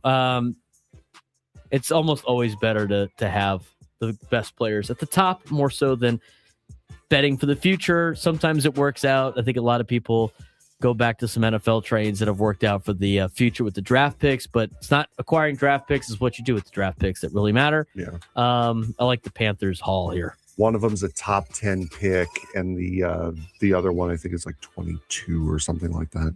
Number 4. Really quick, the Independent League Baseball team York Revolution canceled its annual Pride Night game after a majority of the players refused to wear the gear featuring rainbow sleeves, leaving the team without enough players to field a lineup. When it comes to theme nights in sports, should teams require players to participate, or should beliefs and personal choice take precedent? I think it's a loaded question because where do you draw the line on what the players believe in and what they don't? I mean, you're either going to force it or you're not at this point. So, I don't know at that point. We'll talk Padres baseball when we come back.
outdone San Diego State. And that's where they got to improve. Live and local on 97.3 The Fan. The Braden Surprenant Show starts now. New lunchtime hour. He's Frank Marchese. I'm Braden Surprenant. And as we do during the World Cup, it is time for our World Cupdate. What a more perfect time than right now with Argentina leading 2-0. And it's been the Messi show today. It's been Lionel Messi 5, and everyone else is just kind of there at this point. But let's get into it because we have a lot of games to get through here. All right, let's get back into it here. All right, so this is coming back from Thursday, as we missed. Czechia and South Africa drew to 1-1. Switzerland, this is as we were on the phone with Drake Hills. Switzerland and Bosnia-Herzegovina, it was 1-0 when we started the call with Drake. It ended 4-1 by the time we got off the call. So that was fun. Who says there's no scoring in soccer? Exactly. And who said there's no scoring in soccer, especially with the next result, as Canada played Qatar. Canada put up 6 goals against Qatar, while Qatar put up 2 red cards. Canada wins 6-0. After that, though, was the big one. I was at K1 Speed in Chula Vista at an event for Daniel Suarez when this happened. Jimenez is waiting for the cross. Jimenez was trying to guide it. That was a good header behind it by Lee Gi-Hyuk, and the goalkeeper drops it. It's his and it's in! Mexico lead! Luis Romo! Terrible mistake by the South Korean goalkeeper. Mexico taking the 1-0 lead at Guadalajara. That's all they needed. And with that, they punched their ticket into the knockout round, the first team to do so. The next day, Friday, the United States became the second team to punch their ticket into the knockout round. Cameron Burgess of Australia hit an own goal with 11 minutes in. That was all they needed. Alex Freeman putting one in the 43rd minute to add a little insurance. A 2-0 win, United States on to the knockout round. Morocco beating Scotland on a second-minute goal, 1-0. That was all they needed. Brazil puts up 3 goals in the first half against Haiti. Haiti officially eliminated from the World Cup. Turkey also eliminated from the World Cup after a second-minute goal by Matias Galarza for Paraguay, knocking Turkey out of the tournament. Saturday, the Netherlands, another high-scoring match. Netherlands put 5 in the net. Sweden only counters with 1. Netherlands win 5-1. Germany punches their ticket into the knockout round. And here is how it sounded in the 90th minute +4. Tough game. The Ivory Coast in fury. Warmecha. Oh, what for a finish! It's Dennis Undav again. Undav of a double, and he might just have put the Germans into the knockout rounds for the first time since 2014. And he did exactly that as Germany wins 2-1 over the Ivory Coast. Ivory Coast still in contention. However, Germany has punched their ticket. This is a sentimental one. There wasn't a score in this game. Ecuador versus Curacao. But for the first time in their World Cup history, Curacao on the board. And the final score of tonight's match is Ecuador 0, Curacao 0. Apparently Stadium PA had more of that than I thought, as Curacao with the draw get their first ever World Cup points on a 0-0 draw with Ecuador.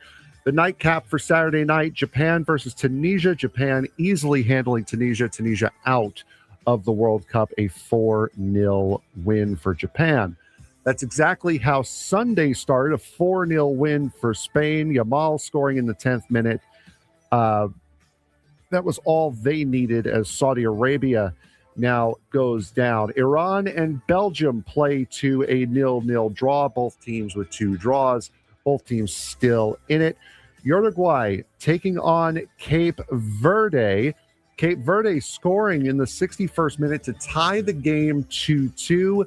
They go through. They're still in it with 2 draws against the 2 most difficult teams in the group. Great job by Cape Verde. They have a chance at advancing if they beat Saudi Arabia. New Zealand versus Egypt. Egypt taking the win. Mo Salah coming away with the go-ahead goal in the 67th minute to give Egypt a 3-1 win. And then earlier today, this match just finished.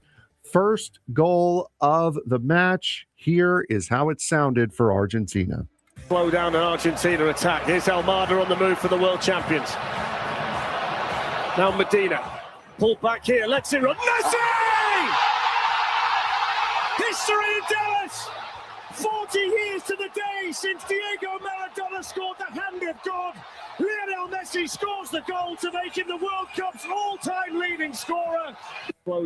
All of those calls courtesy of Fox Sports. Messi would add another one in stoppage time, giving Argentina a 2-0 victory, punching their ticket into the knockout round. Coming up later today, France versus Iraq will be at 2 p.m. Norway versus Senegal at 5. Both of those games will be on Fox. And then Jordan versus Algeria on FS1. So a lot of matches. We will not have this many to update tomorrow. But yes, Lionel Messi, now the goal-scoring king in World Cup history. How about Team USA winning their pool? How about that? Again, it goes to tiebreaker this year compared to goal differential. So with Team USA already beating the only 2 countries that could potentially tie with them, a 2-1, they have advanced to the knockout stage as the group winner. And the thing is cool. It's like, and DJ Royal in the YouTube chat brought it up. It's like, it's amazing you have countries that have already won their group mixed with countries that have only played 1 game. Mm-hmm. Right? I mean, you get down to Group I, Norway, France, Senegal, and Iraq, all have only played 1 match. Group J just got their 2 of the countries in that group just played their 2nd game in Austria and Argentina. Jordan and Algeria still need to play a 2nd game. Colombia, Congo, Portugal, Uzbekistan in Group K, and England, Ghana, Panama, and Croatia in Group L all have to play a 2nd game, which will continue this week. They will start match 3 on Wednesday, if I'm not mistaken. The match 3 round, if you will start on Wednesday. What's cool, and I'm sure you found this, the BBC and their live updates that have the projections of as it stands right now, where everybody would sit. Team USA in a good spot, obviously, as the winner of their pool. As it stands right now, Team USA would play Ecuador in the knockout stage on a Thursday, July 2nd. They most likely, they're going to be in that spot anyway, right? Because they're the number 1 out of the pool. So Team USA will play Thursday this week for their final game against Turkey. And then they will play on Thursday, July 2nd for the knockout stage. And we'll see what happens there. But as it stands right now, Team USA would play Ecuador, and then if they won, would play the winner of Egypt and the Czech Republic in the last 16, if you will. So there you go for the knockout stage. Again, group stage leaders right now. Mexico is leading Group A. Canada is leading Group B. Brazil is leading Group C. Team USA is leading Group D and has won Group D. Germany leading Group E. Netherlands leads Group F. Egypt leads Group G. Spain leads Group H. And then all the other countries are still yet to play their, relatively their second matches, aside from Argentina, who just knocked off Austria.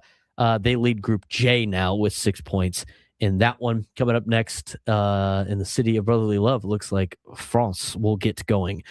In terms of third place ranking, again, this is new this year, right, Frank?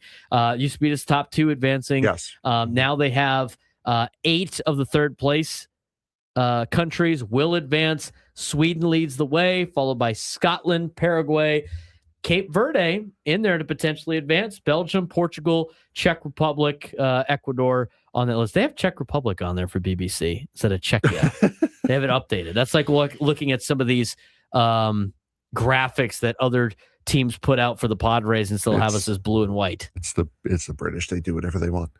Currently on the outside looking in, Bosnia-Herzegovina, Panama, Senegal, and Jordan, the first 4 out, if you will, into the knockout stage. But this has been a fun World Cup.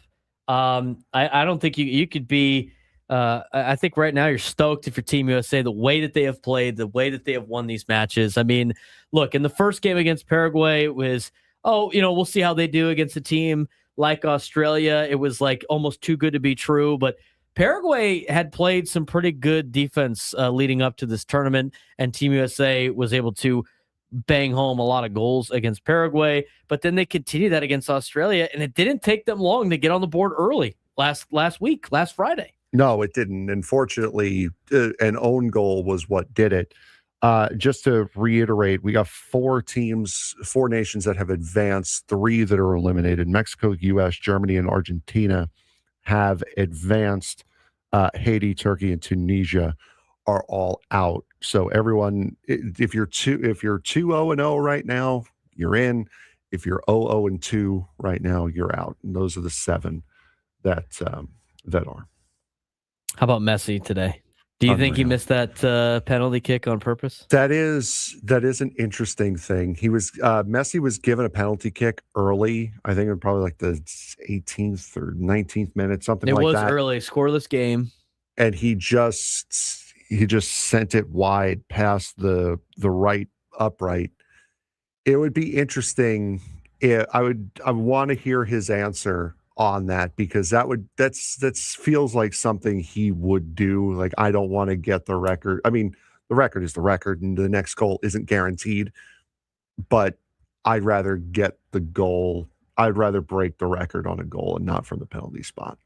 The Athletics bracket forecast has their most likely final 8: France, Netherlands, Spain, Team USA, Brazil, England, Argentina, Portugal. You buying or selling that? I would take out the UK and the Netherlands, but other than that, I can see 6 of those 8 making it. I think Team USA's got a pretty good path now after winning their pool.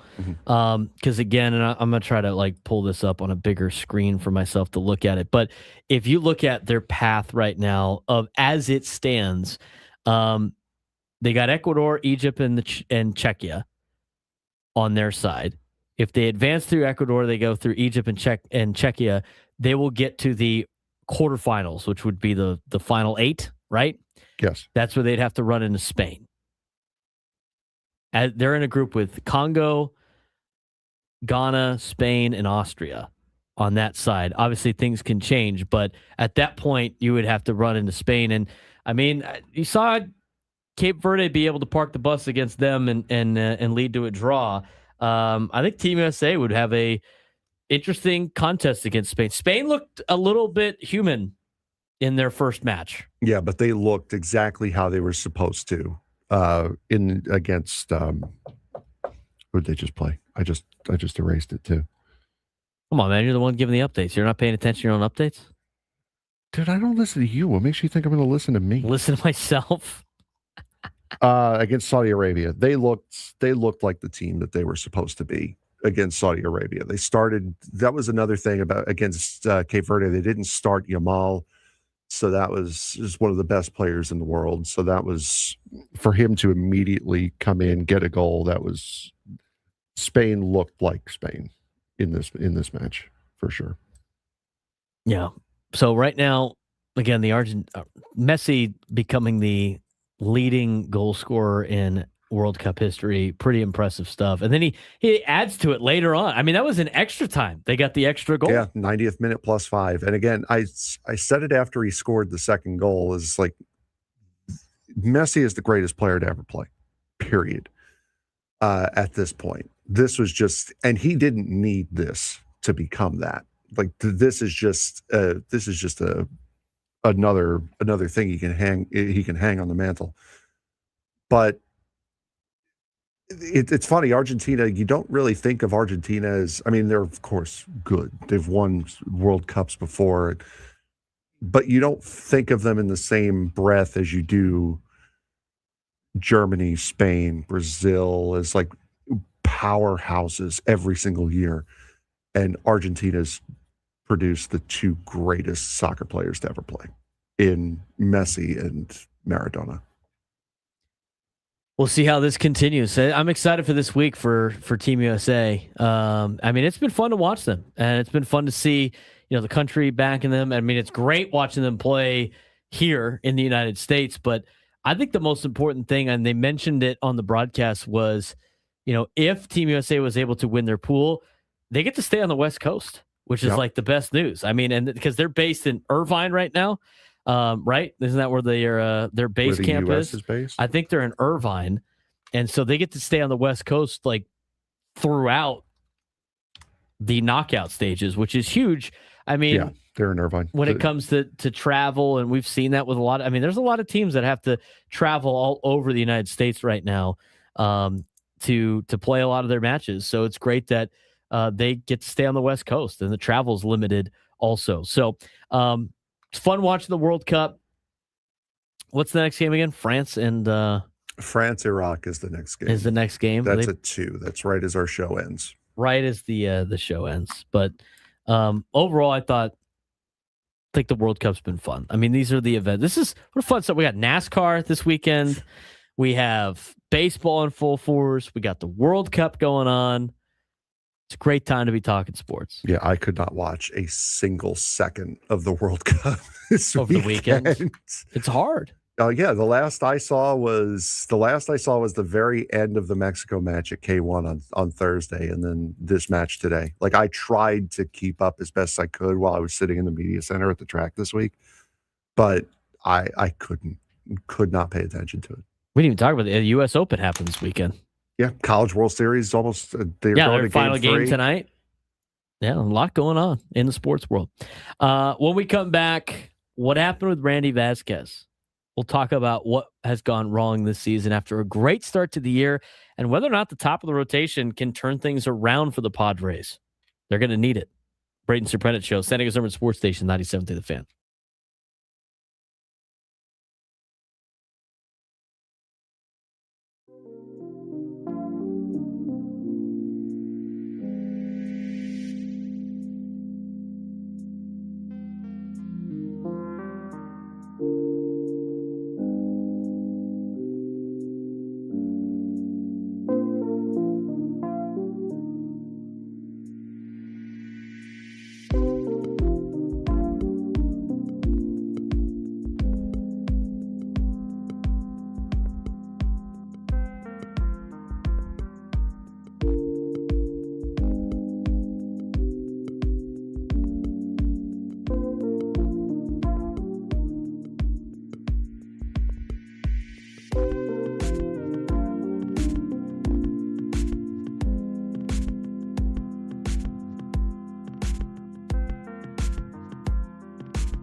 What's up, guys? It's Braden Surprenant. The world's biggest soccer tournament has arrived, and you can trade the entire tournament on Kalshi.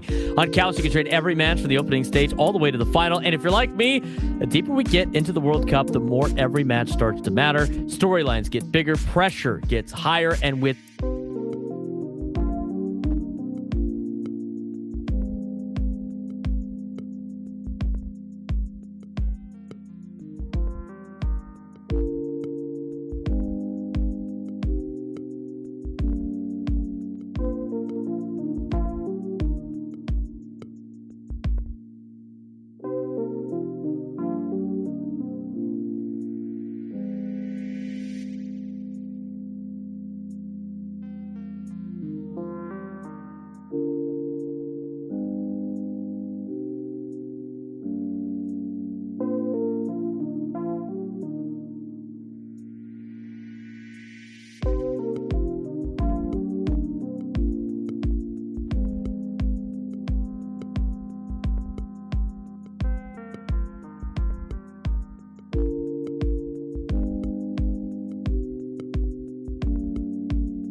Not over yet. We got a lot to get to still. Talking Padres baseball. They will take on the Braves tonight at Petco Park.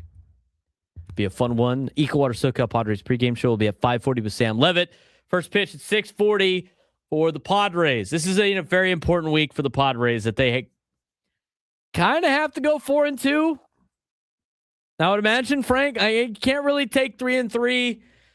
You can't, and I know that's like high expectation. Like you're asking for a lot against the two best teams in the National League, but they kind of played themselves into that position, did they not? Yeah, you have to prove you can compete against these teams now. You have to win this series. And Atlanta's coming in beat up. Atlanta has not been good here, especially over the last couple of years. You have to take these two series. You have to take these series big time. Definitely the next two, for sure. And if not, then you got to take the first two games in Chicago and take that series before, because this is where the schedule gets difficult, even more so than it already was. And the frustrating part about the road trip was they did not take care of business against the teams that they were supposed to, aside from Baltimore. You know, they were right there in the thick of things in St. Louis that they could have won 2 out of 3. I mean, the way the ball bounced, they could have swept Texas, and they could have been swept by Texas. Oh yeah, tonight's a later game. I forgot about it. It's just like a 7 o'clock start. Tonight's on ESPN. 7:10 start. Oh man. I heard Tony talk about that. When I think it's 7:10 starts, I think of like, oh man. It's a late night. Yeah, we're in for it tonight, boys. Yeah, in for a late night. Yeah, it's no night games this week either. It's going to be no day games, you mean? Yeah, that's what I meant. So 7:10, 6:40, and 5:40 here. And then Thursday off, then Dodgers are in town. 7:10 start. Forgot about that. All right. But anyway, Padres need to have a good week. They need to have a good week, which is going to be a difficult task, obviously, considering the circumstances of who they play, as well as the fact that, you know, where they're at injury-wise, and, you know, you can have all the excuses you want. But let's talk about this from a perspective of where the Padres are at. We've starting to see the offense come around, right? Starting to slowly start coming back, but now the pitching staff is like kind of lost it a little bit. And you're going to need Randy Vasquez this week, and you're going to need Michael King tonight. But what happened with Randy Vasquez?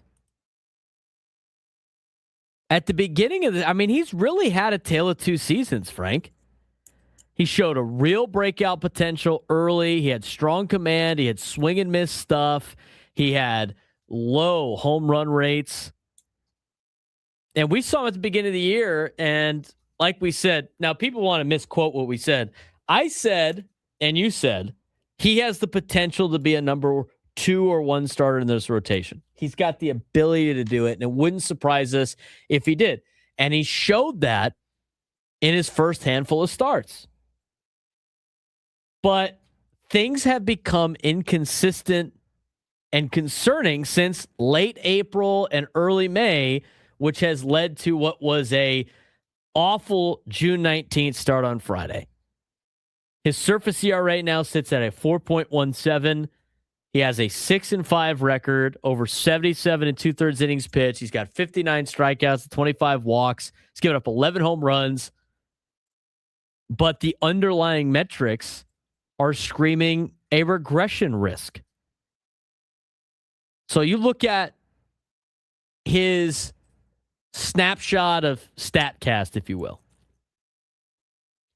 At the beginning of the season through June 19th, we talked about it. 4.17 ERA, but his expected ERA is around 6.5, which is not good.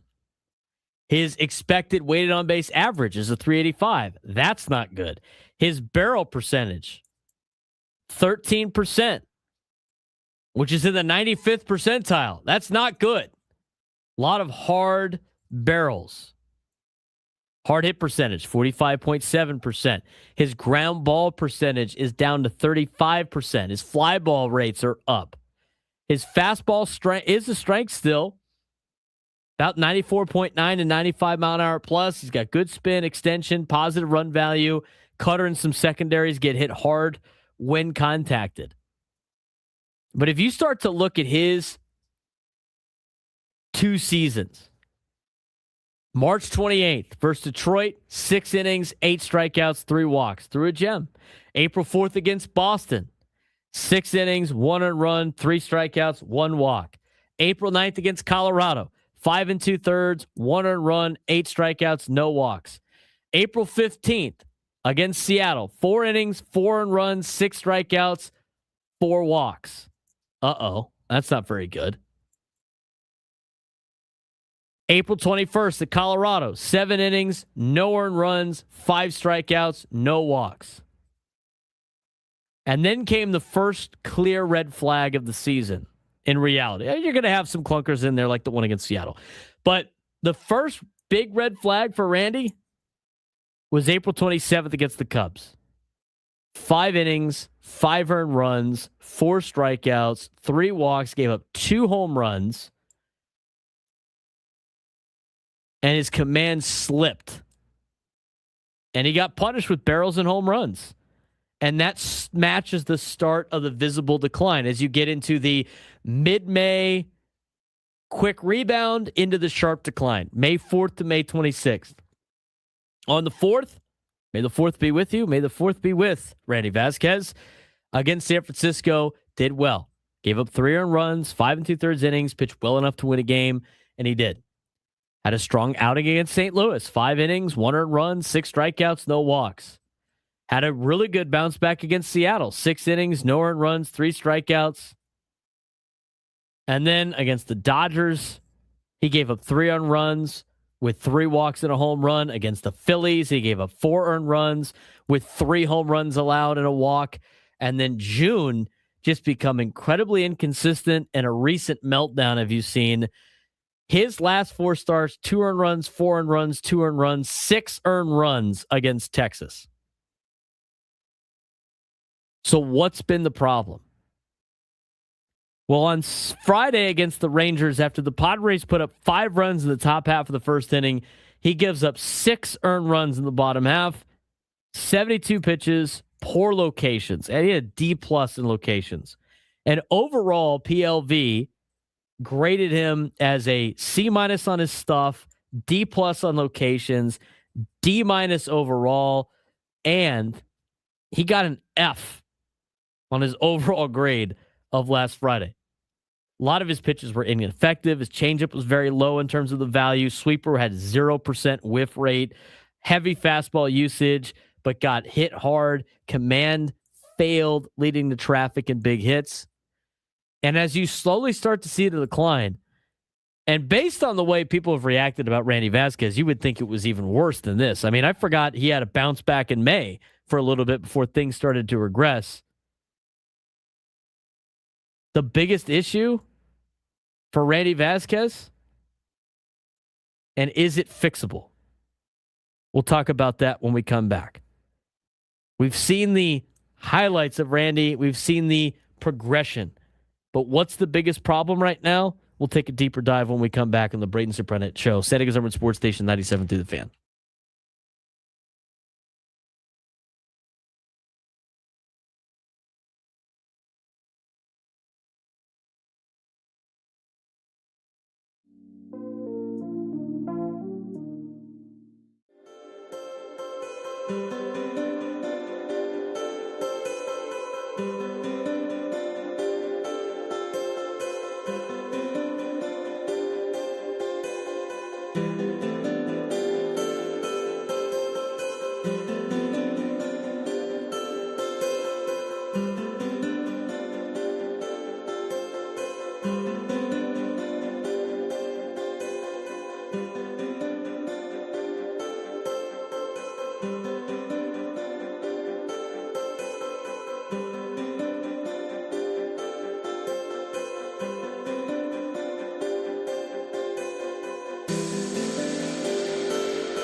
12:38 on a Monday. Later game tonight. Padres will start at 7:10. Games on ESPN. 7:10 start. Which means the Equator SoCal Padres pregame show will be at 6:10 with Sam Levitt. Wow. Gwen and Chris almost like a full show. I know, right? What are they going to do? The poor babies. Oh, no. Oh, no. Anyway. Oh, God. Are they going to have to work an extra 5 minutes? I never know what time. I don't know. What are they? 2 to 6, right? Is that what their time their show is? Right. Oh, are they going to have to work an extra 5 minutes? Oh, no. We have to do that sometimes. Not a lot. No, I know, but we never get our show cut off by 20 minutes every single day. Then they do it again in the fall with they got NFL on Monday and NFL on Thursday, right? And we might be working on some other things.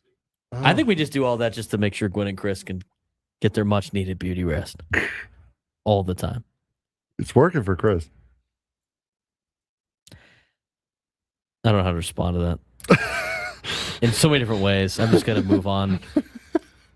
Let's change the subject. Oh, yeah. Fridge Watcher in the YouTube chat, our guy.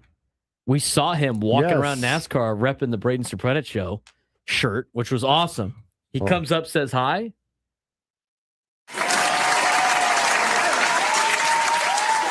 He comes up and says hi. We take a picture with Fridge Watcher. And then he left his headphones. Yeah. Mm-hmm. Both of them. Started walking out. That guy was going to have, just going to blow his eardrums at NASCAR. We had to flag him down, run after him with the headsets. Fridge Watcher for being cool and wearing show merch to the race. You don't get a foul. A properly special event. You get an free foul. For leaving his headsets? You get one free foul in the chat. Rod gets a foul. Yes, Rod does get a foul. There's the foul. It's been a couple He draws the foul. Rod gets a foul because our guy, Nate Taylor, also in the YouTube chat, told us that Rod chickened out at NASCAR. Didn't want to go to NASCAR at last second. That's a foul, man. That's a major That's foul. Hurting the ball club. Hurting the ball club. That's a tech is what that is. Rod would have had a great time. A great time at NASCAR. Anyway. All right, let's talk about Randy Vasquez. Okay, so I went through where things started to crumble for him. And the biggest, the most noticeable start where things went in the opposite direction was April 27th against the Cubs. Then you saw a little bit of a bounce back out of him, and then it was just bad start after bad start after bad start, which led to a very bad June. He had a decent outing against Baltimore on June 13th. But even then, it wasn't what he was doing at the beginning of the season. And from late April through mid to late May, it started to get poor.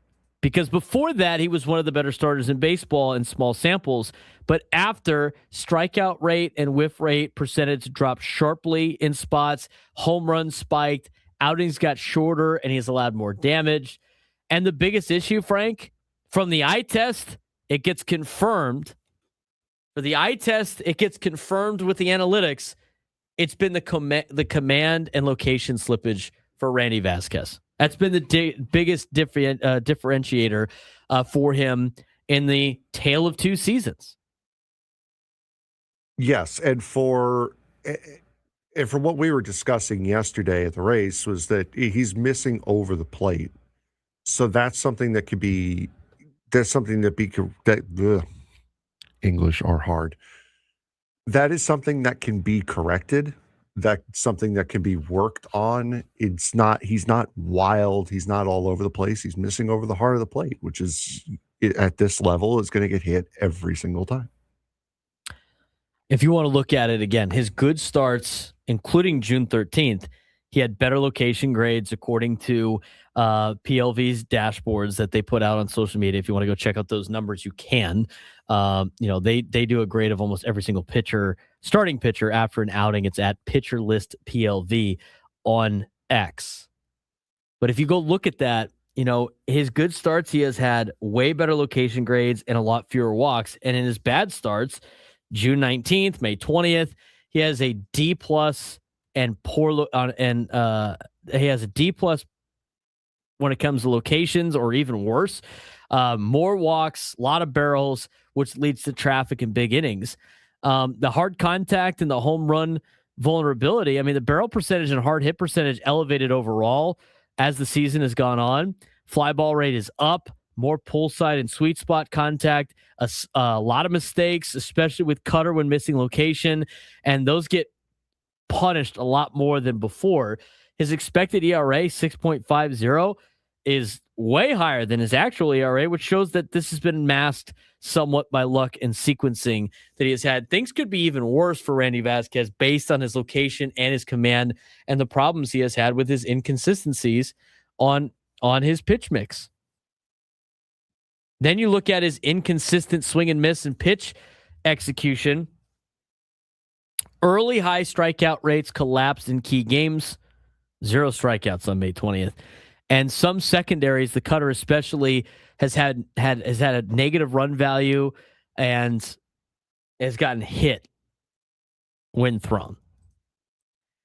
The usage has varied over the last couple of starts. Fastball's carrying his carrying tool right now, but it needs some support. And those secondary pitches, Frank, he's not locating, and they're getting absolutely hammered.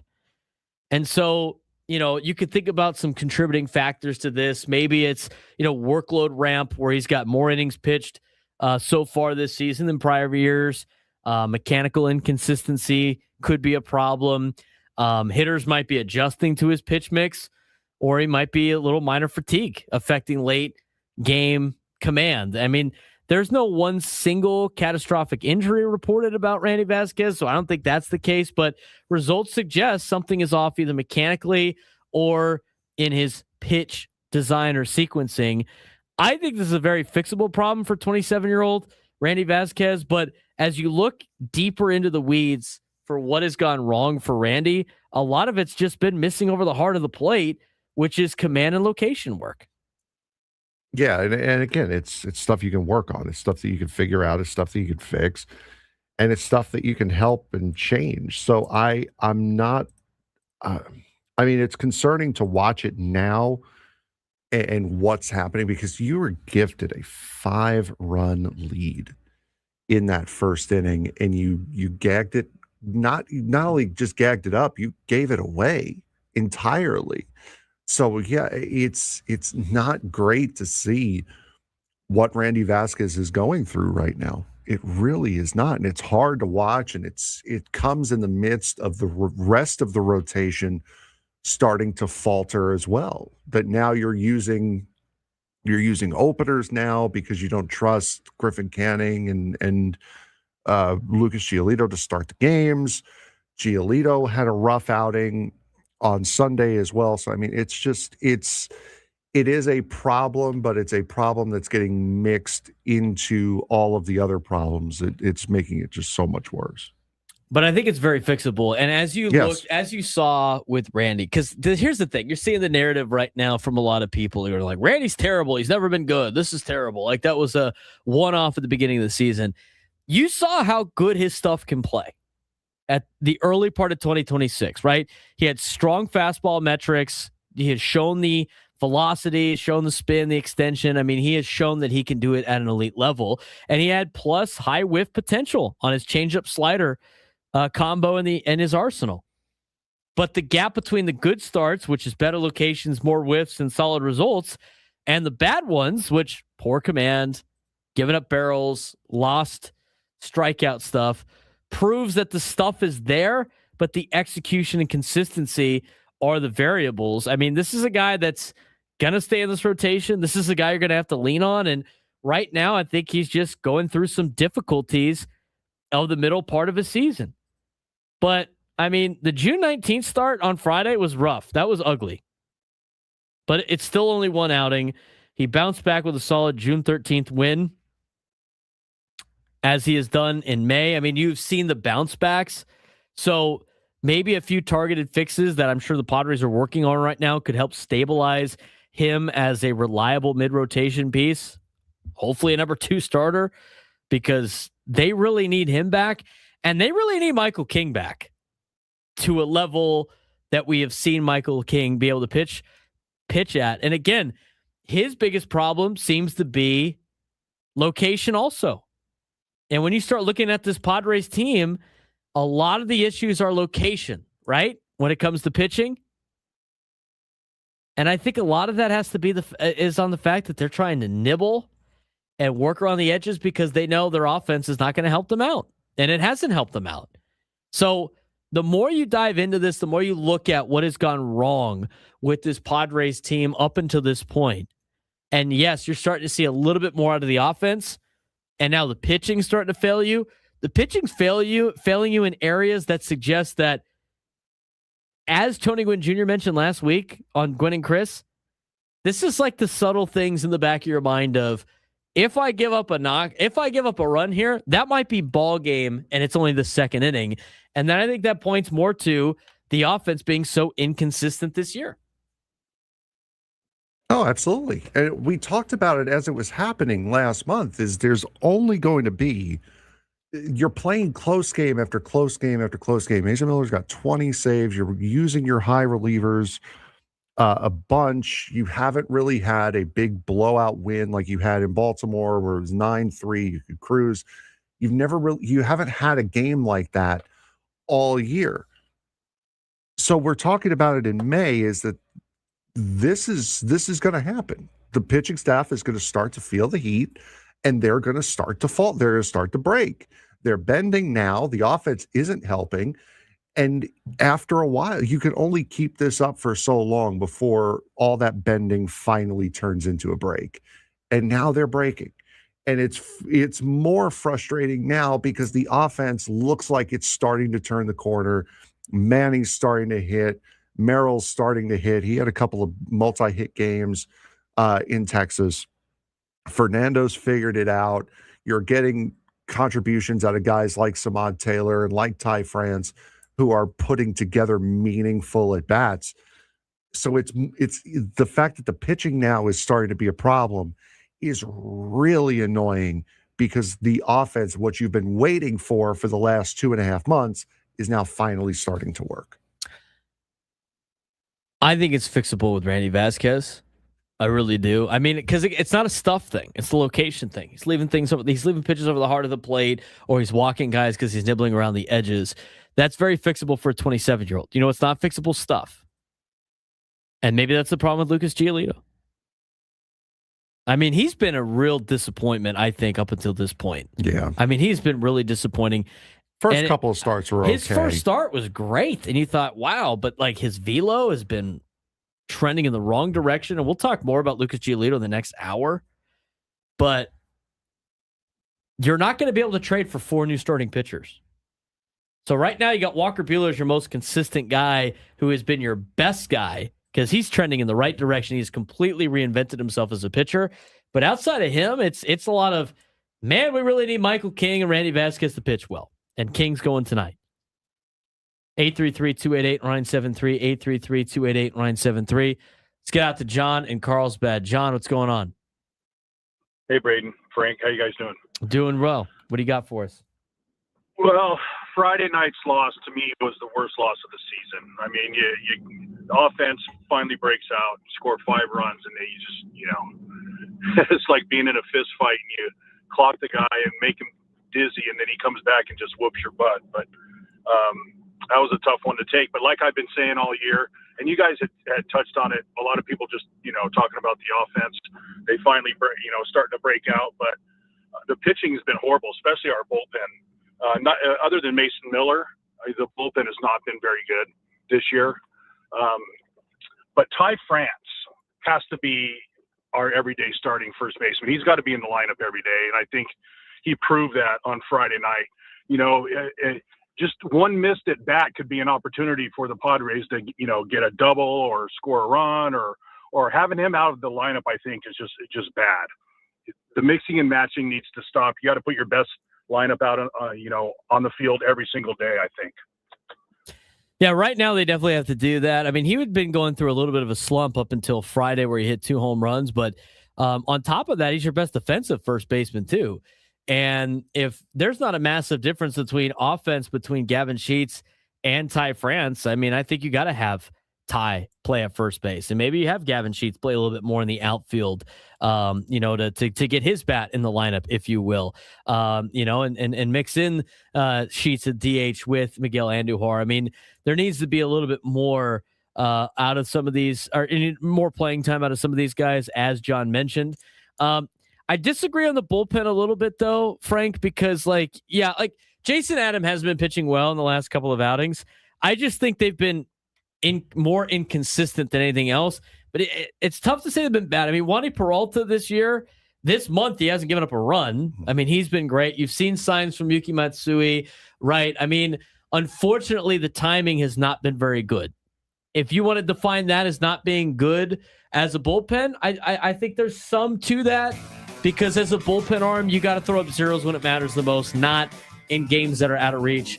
But I still think everything plays off the offense, Frank, to be honest with you. I think it puts more pressure on everybody else. And you finally, at the beginning, they were handling it, but eventually the dam was going to break. Yeah, we've been saying it for a month. And it is broken with the Padres pitching staff. Get a preview of Padres and Braves in the next hour. More pitching talk next.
1:00 on a Monday. Getting you ready for Padres and Braves. The pitching all of a sudden is a problem now for the Padres.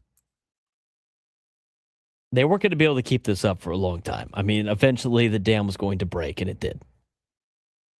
You got the offense a little bit back over the weekend. And again, we went through some of the games. I mean, if you go back to the road trip, they scored outside the first game, which didn't look very good against Baltimore, 9 runs, 5 runs, shutout, 2 runs, 6 runs, 7 runs, 6 runs, 3 runs. Starting to see a little bit more of the ball jump. You're starting to see a little bit more production. They're slowly coming back on offense. Unfortunately, they aren't doing it in a sped up enough pace to help out. And as of right now, as we talked about last week, a big problem with the pitching staff has been the fact that subconsciously, they probably know that if they give up a run or two, they're in trouble and the team is in trouble. You can't pitch like that. They'll never admit to this. And we heard from Tony Gwynn Jr. talking about it a little bit last week. But that's the reality. Everything kind of cycles back to the offense at some point. But that doesn't mean the pitching staff's off the hook for having to pitch in more pressure situations. And we talked about Randy Vasquez, and a lot of his problems have been command. Michael King pitches tonight. We'll see how he does. This team really needs Michael King and Randy Vasquez to step up through the trade deadline. Now, Walker Buehler has done a phenomenal job so far this season. And unfortunately for the Padres, 2 arms that they had signed late in the year, or at least to a point where they've gotten off to not been able to start since spring training, have been Lucas Giolito and Griffin Canning. Canning looked like he was starting to move back towards a little bit more productive in terms of a starting pitcher, but Lucas Giolito continues to look worse as it goes on. And honestly, I've seen some fans complain about this and have started to look at their, like, when are you going to start giving guys like Johnny Brito a chance, or guys like JP Sears, and who knows you're getting with Armand Marquez yeah, especially with Marquez and Waldron, because those guys they're on the clock right now. Right. They're on their rehab assignment clock right now. But when we went over Randy Vasquez's numbers, what was the biggest problem? We just went over it. Command. Yeah. And been able to throw. I mean, he wasn't throwing as many strikes. I mean, when you looked at, and he has had 2 different sides of the story. He's had a lot more games under his belt this season. When he has had good outings, he has located. When he has had bad outings, he has had like a D+ or worse in location, which led to a lot of walks, which has led to a lot of barrels because he's leaking things over the heart of the plate, and he's getting tagged on those. But those are fixable things. It wasn't a stuff issue. Let's go through Lucas Giolito's starts. It's not very good. I thought his first start was great. On his overall results, he ended up giving up the extra hit late, right, to get the 3 earned runs. But 5 innings, 3 earned runs, 3 strikeouts, 3 walks, which was like, okay, well, he hasn't pitched in a long time. He's gone through the he didn't have a spring training. He signed late. Okay. But he had some walk issues. Okay, I think it's something to work with. Then you go to his out against the Athletics. Looked really good. He had 5 innings, shut them out, and 5 walks. I mean, it was the best results in terms of like team aspect, but still high in walks. Kept the runs off the board. Sequencing did very well, or maybe defense helped him out. Then you go to Washington, where he pitched a long time ago for the Washington Nationals. He went 2 2/3 innings, allowed 4 earned runs, had 4 walks, only had 1 strikeout, gave up 2 home runs, early exit. And now, of course, this is starting to become more of a problem, right, Frank? I mean, 3 walks and he hadn't pitched in a long time in a big league ball game, coming off of an injury from 2 years ago, no spring training. It's understandable. 5 walks the next time. Okay, this isn't very good. 4 walks the following time. This is starting to be a pattern for Lucas Giolito that's not very good. Nope. And the first sign of a massive red flag. And his velo's going down too. And we'll get to that in a second. Now, his next outing after that against Philly, surprisingly, did pretty decent. 4 innings is not great. Want to see more out of that. 2 earned runs, 5 strikeouts, only had 1 walk. That's an improvement. Gave up the 1 home run, one of his better strikeout outings with lower walks, but still short of what you need him to accomplish. Against Cincinnati, 4 innings, 1 earned run, 3 strikeouts. Not bad. How many walks, Frank? Wait, against who? Cincinnati. Oh, God. That was... Oh, didn't he have like 4 or 5? 5 walks against Cincinnati. You're starting to see a recurring problem here. You cannot stop a walk. Command is one thing, though. Unfortunately for Lucas Giolito, he has had more than just command issues. But again, we'll get to that in a second. And he hasn't had a lot of starts because he started the season late and, wanted to get more money and, sign for what he was worth and all that fun stuff. So that was against Cincinnati. He's got 2 more starts in a Padres uniform. Against St. Louis, 5 innings, 3 earned runs, 2 strikeouts, decent length, low strikeouts, hits and hits allowed. He walked 3 batters. Again, unfortunately for Lucas Giolito, that's kind of like a better number for him. Then you get to his outing against Texas yesterday. 4 innings, 4 earned runs, 7 hits, 2 walks, 2 strikeouts, a long ball. I mean, that's kind of like the icing on the cake of what has been just rough outings for him in the month of June. His fastball was sitting at 90 miles an hour on average.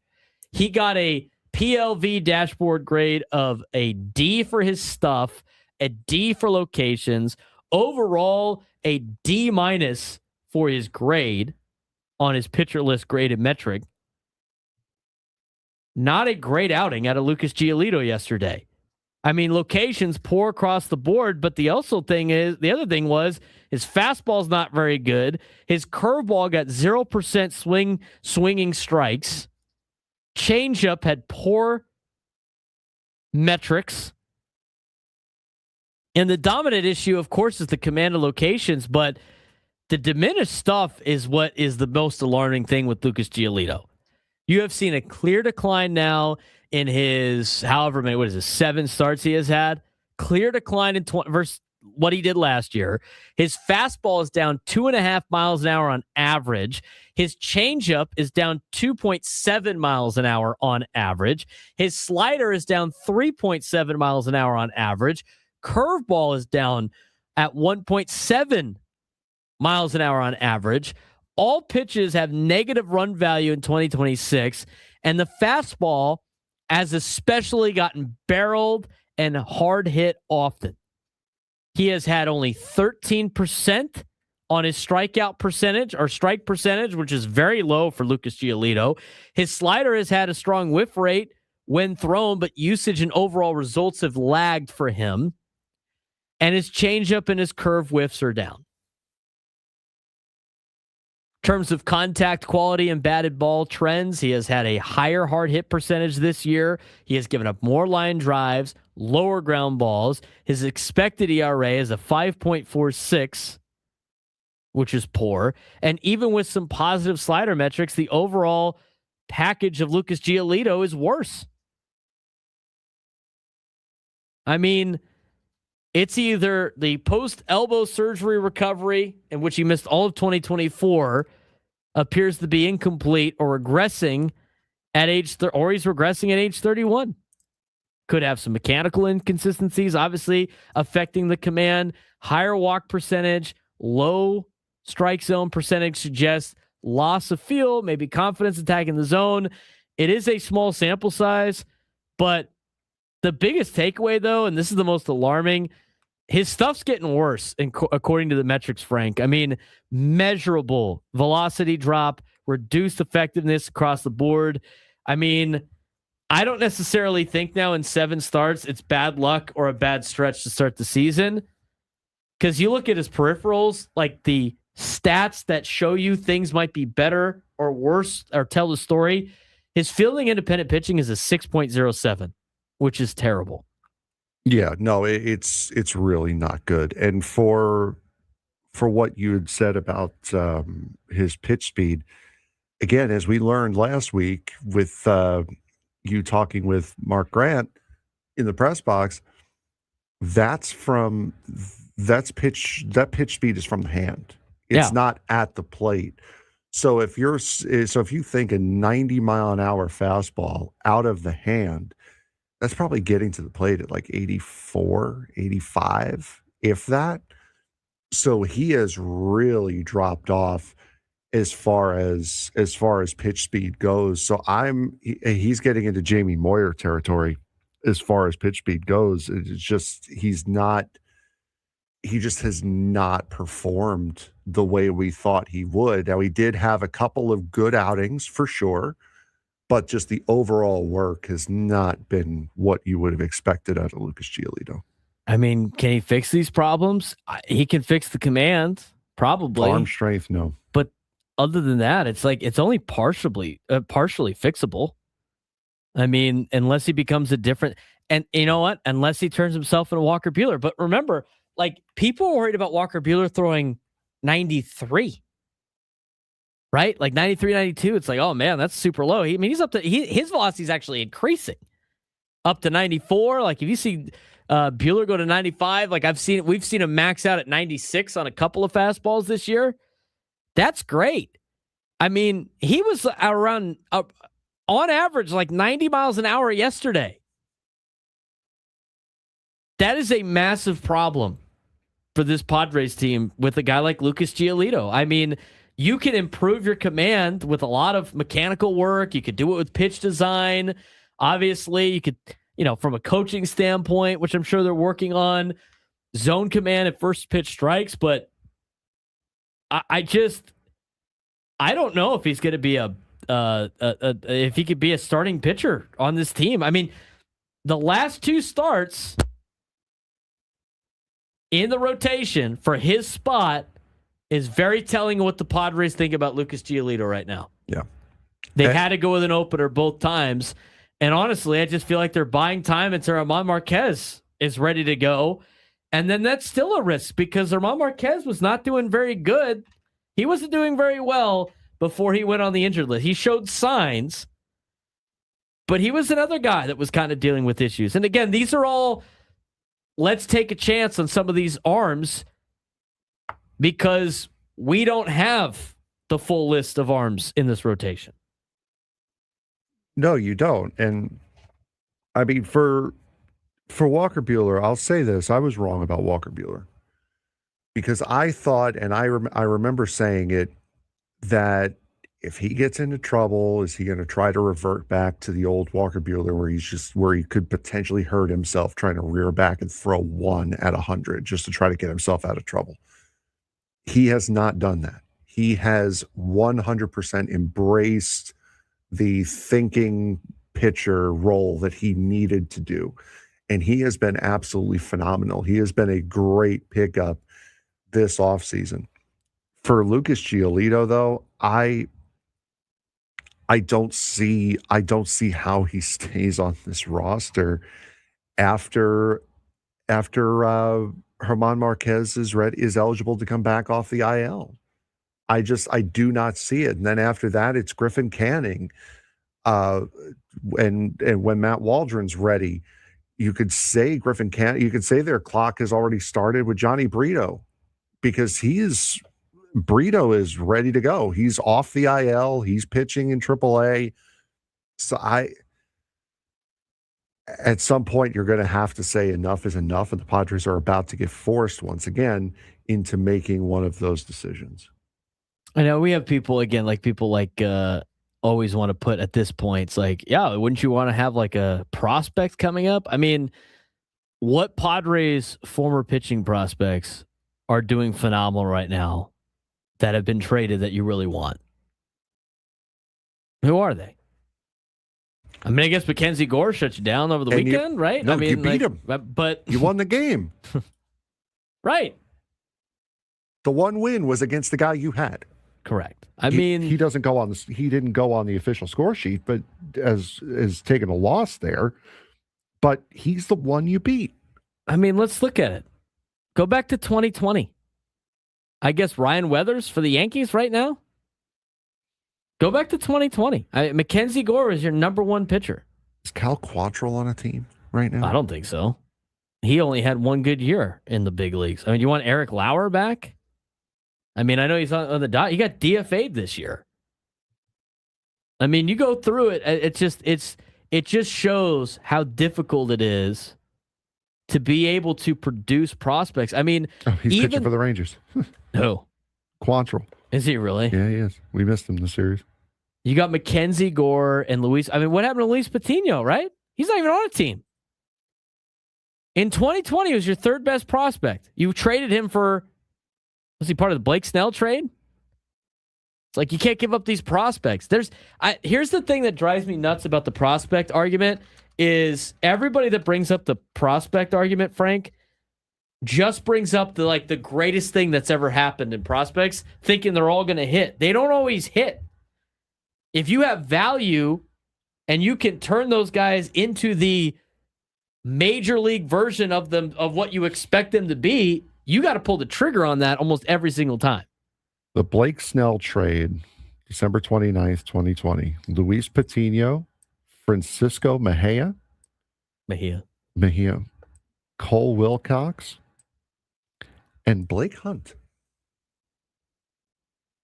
Yeah. You've got some of those guys back. But let's look at what's Ryan Weathers doing right. It wasn't my week to watch the Yankees. It's not my week either. What's Ryan Weathers doing? Like Joey Cantillo was he was a top 10 prospect for you as a left-handed pitcher. He's with the Guardians now at age 26. I mean, you'd be still going through a lot of pains with these guys too. But unless there's unless there's a pitcher the equivalent of CJ Abrams right now, who's having a great year, it's hard for me to say it'd be great if you had a prospect coming up. I mean, there's no guarantee. Ryan Weathers has a 1 WAR. He's 2-5 with a 4.13 ERA and 14 starts, 80 and 2/3 innings, 89 strikeouts. He's got a 4 ERA? 4.13. I mean, I guess that would be a slight improvement over Giolito, but what would be the case right now if he was pitching for you as your number 4 or 5 starter and he was pitching like that? What would everybody be talking about? 22 walks. I'm just saying. 14 starts. I think Griffin Canning had that in 4. But you start going through the top prospects, right? I mean, you look at guys like Chris Paddock. Chris Paddock's bounced around. Chris Paddock's been on 2 different teams this season. Go back to 2019. You have Mackenzie Gore, who is not done that spectacular. He's already been traded once after we sent him to Washington. That was your number 2 prospect and your best pitching prospect in 2019. Chris Paddock was your 5th best pitching prospect in 2019. He's gotten cut this season. He's gotten cut multiple. He's played for 4 or 5 organizations already. Luis Patino was your 6th best guy. He's not even on a team. You even got him back. Adrian Morejon was supposed to be a starting pitcher. He's a bullpen guy for you. Well, that's great. You kept one of them.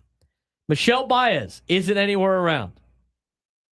Logan Allen, left-handed pitchers with the currently AAA with the Dodgers. Ryan Weathers, as we mentioned before, is your 10th best prospect. He's with the Yankees right now. Cal Quantrill, 12th best prospect. He had 1 good year in Cleveland. He's with the Rangers. We didn't even know he was with the Rangers. That's how he's done this season. Remember Anderson Espinoza? Anderson Espinoza right now is 28 years old. Nowhere to be found in Major League Baseball or in professional baseball as a whole. Jacob Nix that year was your 19th best pitching prospect, or 19th best prospect. I mean, start going through the list. It's not like you have had a lot of these guys come up and just burn you by being traded for actual good pitchers. It's not always going to be a perfect world. That's every time I get to this. It's just you're never going to get the perfect situation when it comes to pitching. I mean, here's going to be everybody's biggest problem this deadline. Who are they going to be super upset that they trade away this deadline? There's going to be 2 pitching arms. There's going to be 2 arms that the Padres fans are going to lose their mind when they trade him away. Cruising cash. Cruising cash. And those two players could either be really good or just be like everybody else. There's no guarantee. So, yeah, I mean, yeah, it would be nice to go to some young players coming up the ranks, but there's not a lot of those guys out there for teams that are just pulling up dudes. And the ones that are guys that pitched in college and were like the number 1 through 5 draft pick in Major League Baseball. That's the other thing, too, that we've talked about.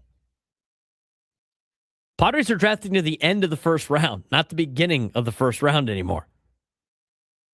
So they're trading these guys when they have high value, and they're getting good players in return. I don't think a lot of people are like upset that they had Blake Snell on the team, or what Joe Musgrove did for the team when he was, healthy a handful of years ago. But the reality is, there's no guarantee that these guys are going to be that much better than what you currently have. There's no guarantee. I mean, maybe they could be the best. I mean, they might be a future Hall of Famer, but how's that worked out for Baltimore? 833-288-0973, 833-288-0973. I mean, I look at the pitchers that got away. The ones that got away weren't even your prospects. They're just guys you just decided not to re-sign. The Lucas Giolito situation's dire, though. That's not getting any better. And the good news is, and we got to go to break. We're way over. But at least the good news is, it's only going to cost you $2.7 million if you just say, like, this ain't going to work. It's not a huge deal. But I don't really know. How much was Griffin Canning's contract? 2.5. I'll let him go first. No, because I think you have some stuff. I'm going to tell you why when we come back. We got to go to break. 833-288-0973, 833-288-0973. We're going to preview the Brave series at the end of the show as well. We'll talk about the Canning Giolito situation when we return.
All of our guests join us on the SDCCU fan hotline. It's not Big Bank Banking. It's better.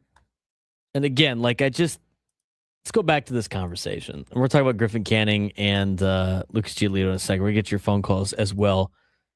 We'll get to Davis here in a second. I just for everybody that says, you spent all this money, what do you have to show for it? The Padres can save money and get all these young players that play well and hard. Okay, cool. Want to sign up to be the Rays of the Brewers? Sounds good, man. So for every person that says, what is spending money on this team shown you? Well, what has the Rays and the Brewers and the Orioles gotten out of going young and full of prospects? I'll wait offline for the answer. I mean, seriously. Seriously, Frank. It baffles me. It's like the concept, I get the concept. But until a team goes out there and just wins with a bunch of top prospects, all not making a lot of money, and does it on a consistent basis, it's kind of hard to say, get away from spending money on proven major leaguers to do the whole farm system thing that the Padres had done for decades and also had nothing to show for it. This happens all the time. Go through the AJ Preller trades, the deadline trades. Aside from, and you're going to miss on some guys, right?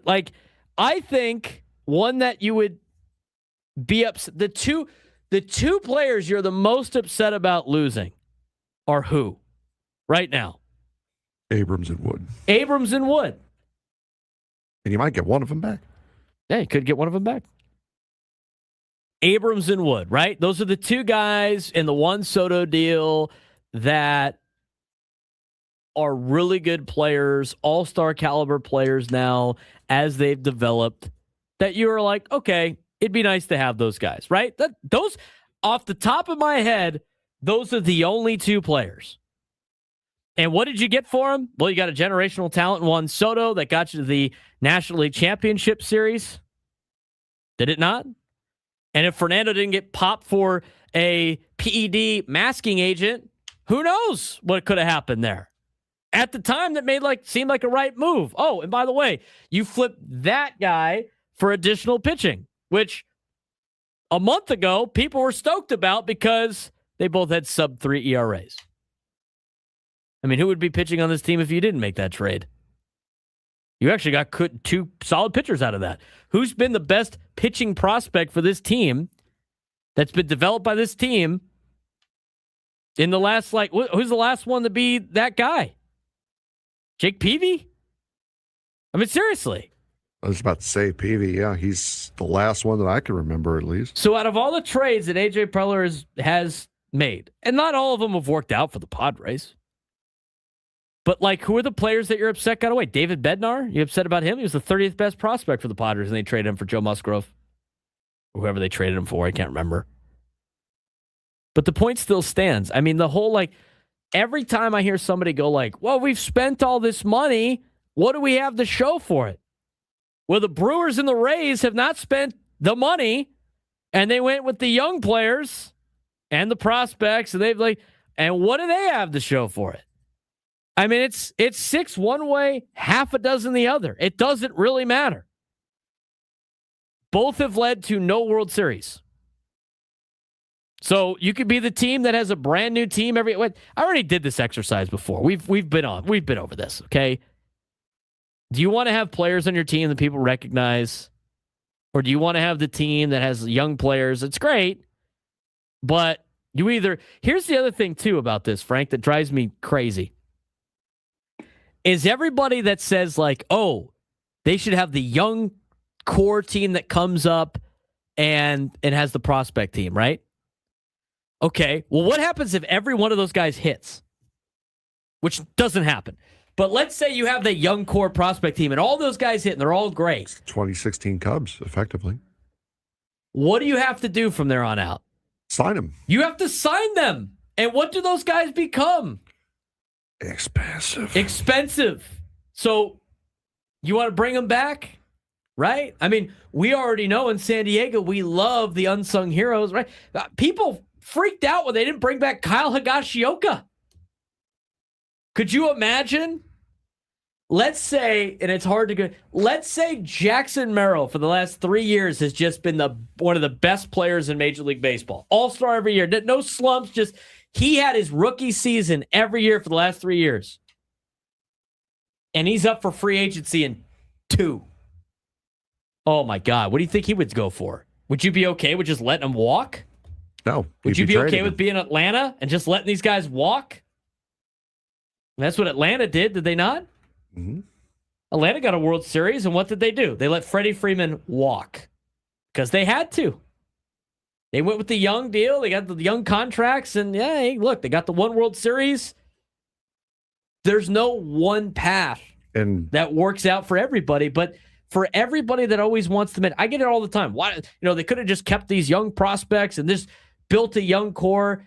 Yeah, like having players all 22 years old and under contract for 8 years and have them pay all-stars every single year, don't you think every team would sign up for that if it was that easy? Mm-hmm. It's not. The Padres eliminate the risk of whether or not a guy's going to be good. They go with a more conservative approach of, and this, I know this sounds crazy because they're very aggressive at the trade deadline, but they go with I know what this guy does at the major league level. I don't know what this guy's going to do at the major league level. You want to take a chance on him? Sure. Here, take this kid that we don't know what he's going to be like at the major league level. We will take your star that we know how he plays at the major league level. I mean, go through the trades. Aside from Abrams and Wood, but you still got something out of it. It's not like It's not like Soto came here and he was terrible, and then you didn't flip him for prospects. You let him walk. I mean, if that was the case, it'd be like that was a terrible trade. But the reality is, you're not always going to you're not going to have all these young, great players all the time for cheap. I feel like people look at the approaches to how you build a team, and they immediately go with the perfect version of it if everything goes right, which is not a guarantee. And there's a bunch of teams out there that have proven there's not one way to win a World Series, Frank. No, the perfect version of it is you need to hit on both. You need to buy the right players at the right time. Mm-hmm. And you also need, and a part of that right time is when you have young players like Jackson Merrill, who you can control and not pay as much, come up. That's what you need to do. That's how you win. You need a mixture of both. And as Adam texted us, rightfully so, not only did you get Michael King and Randy Vasquez out of Juan Soto, you effectively got Dylan Cease also with the Drew Thorpe trade. Right. Drew Thorpe came over in that. So you got Dylan Cease out of that as well. I got people going, we got to take a break. We're just over again. But I mean, it's like, yeah, but they would be young and hungry. Yeah, for 3 years. And that's assuming they play well. I mean, I don't think Jackson Merrill, because he got a contract extension, now doesn't care. And he's not trying anymore, right? No, he cares. He cares. 100%. Probably cares a little too much. 100%. So, like, here's the thing. He is that player, right? He is that young guy that you kept. He's the young guy that you kept that's playing. And what has he done in 3 seasons? He had a really good rookie year. He battled injuries last year. He's been okay this year. And if you have a group of just those guys, there's no guarantee they're all going to be lights out years in the young seasons. And if they do, and you don't sign them, are you prepared to let all of these guys go when they become free agents? And as a fan, you're not prepared to do that, then you don't want to do the prospect thing. King is nowhere near the net worth that we trade him for, was a comment in the chat. Brother, have you seen the pitchers that they gave up in that trade? Would you rather have Mackenzie Gore pitching for you right now or Michael King? If you undid that trade, who would be pitching for you right now? Seriously. Forget about that. We got to go to break. Forget about that. Who is your ace who's your number one pitcher this year? if they just let him walk last year. Let's talk about it when we come back. We'll put the final touches on this. Davis, stay on hold. We're going to get to you when we come back as well.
833-288-973, 833-288-973. Getting ready for Gwen and Chris coming up next.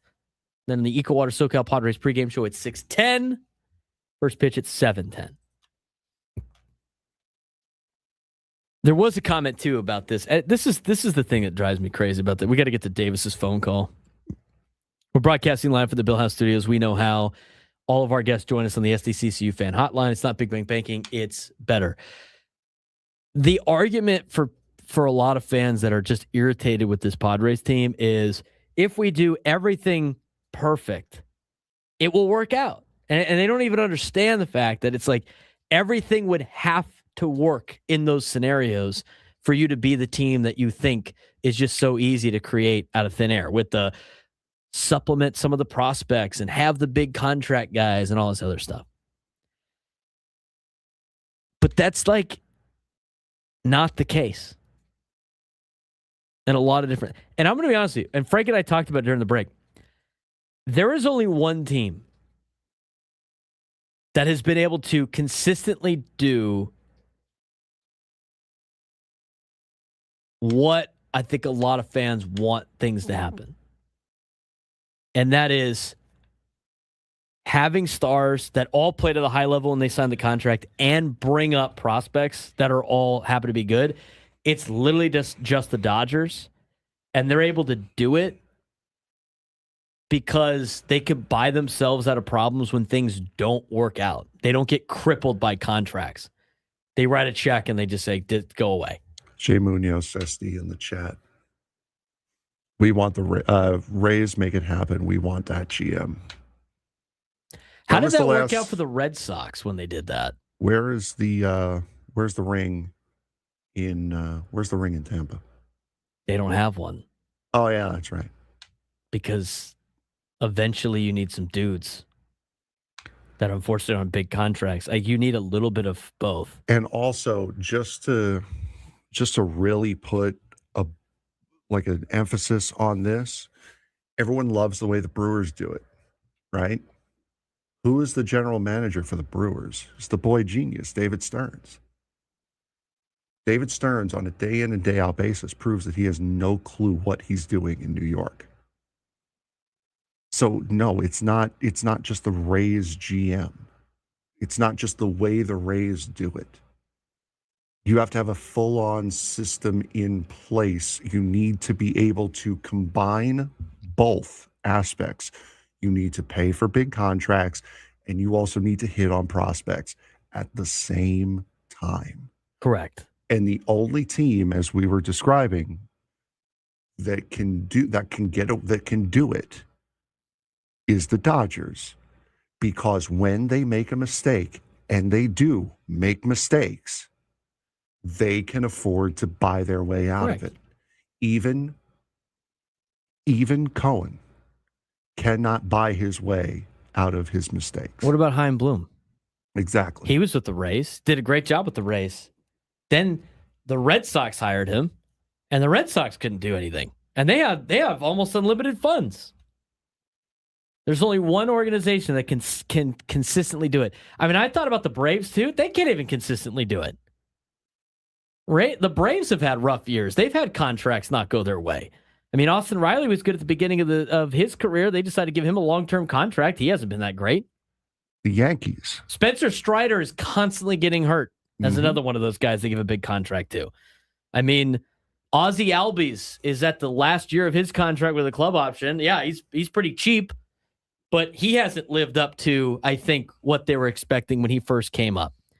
I mean, they can't get a full season out of Ronald Acuna Jr.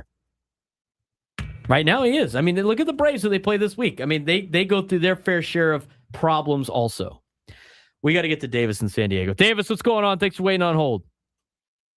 What's up, Braden? Me and my friends, we always talk about the what ifs and stuff, and the main thing it always comes back to is that Juan Soto trade. And it's just unfortunate how, like, if you count Mackenzie Gore as like a hit, he's been at most solid. A lot of the players we traded hit, but that rarely happens, like you guys were saying. And the thing about like the Dodgers, I'm pretty sure they traded Jordan Alvarez for a reliever who stayed on their team for, I think, a month. Yeah, obviously the best thing to do is not to sell. It might seem like it because this is the most successful the Padres have been in their franchise this stretch. And if you're going to trade prospects, like the way I like to think about it is, and look at it is this prospect that you say a 50-50 chance that they're good or not, are they going to be better than the player you're getting? Like the Mason Miller trade. You traded DeVries. Do you think DeVries is going to be better than Mason Miller, or at least more valuable than Miller? Which probably not. Well, you never know, which is part of the that's the risk, obviously, you have to take. Davis, appreciate you waiting on hold, man, and hopefully you're enjoying your summer break.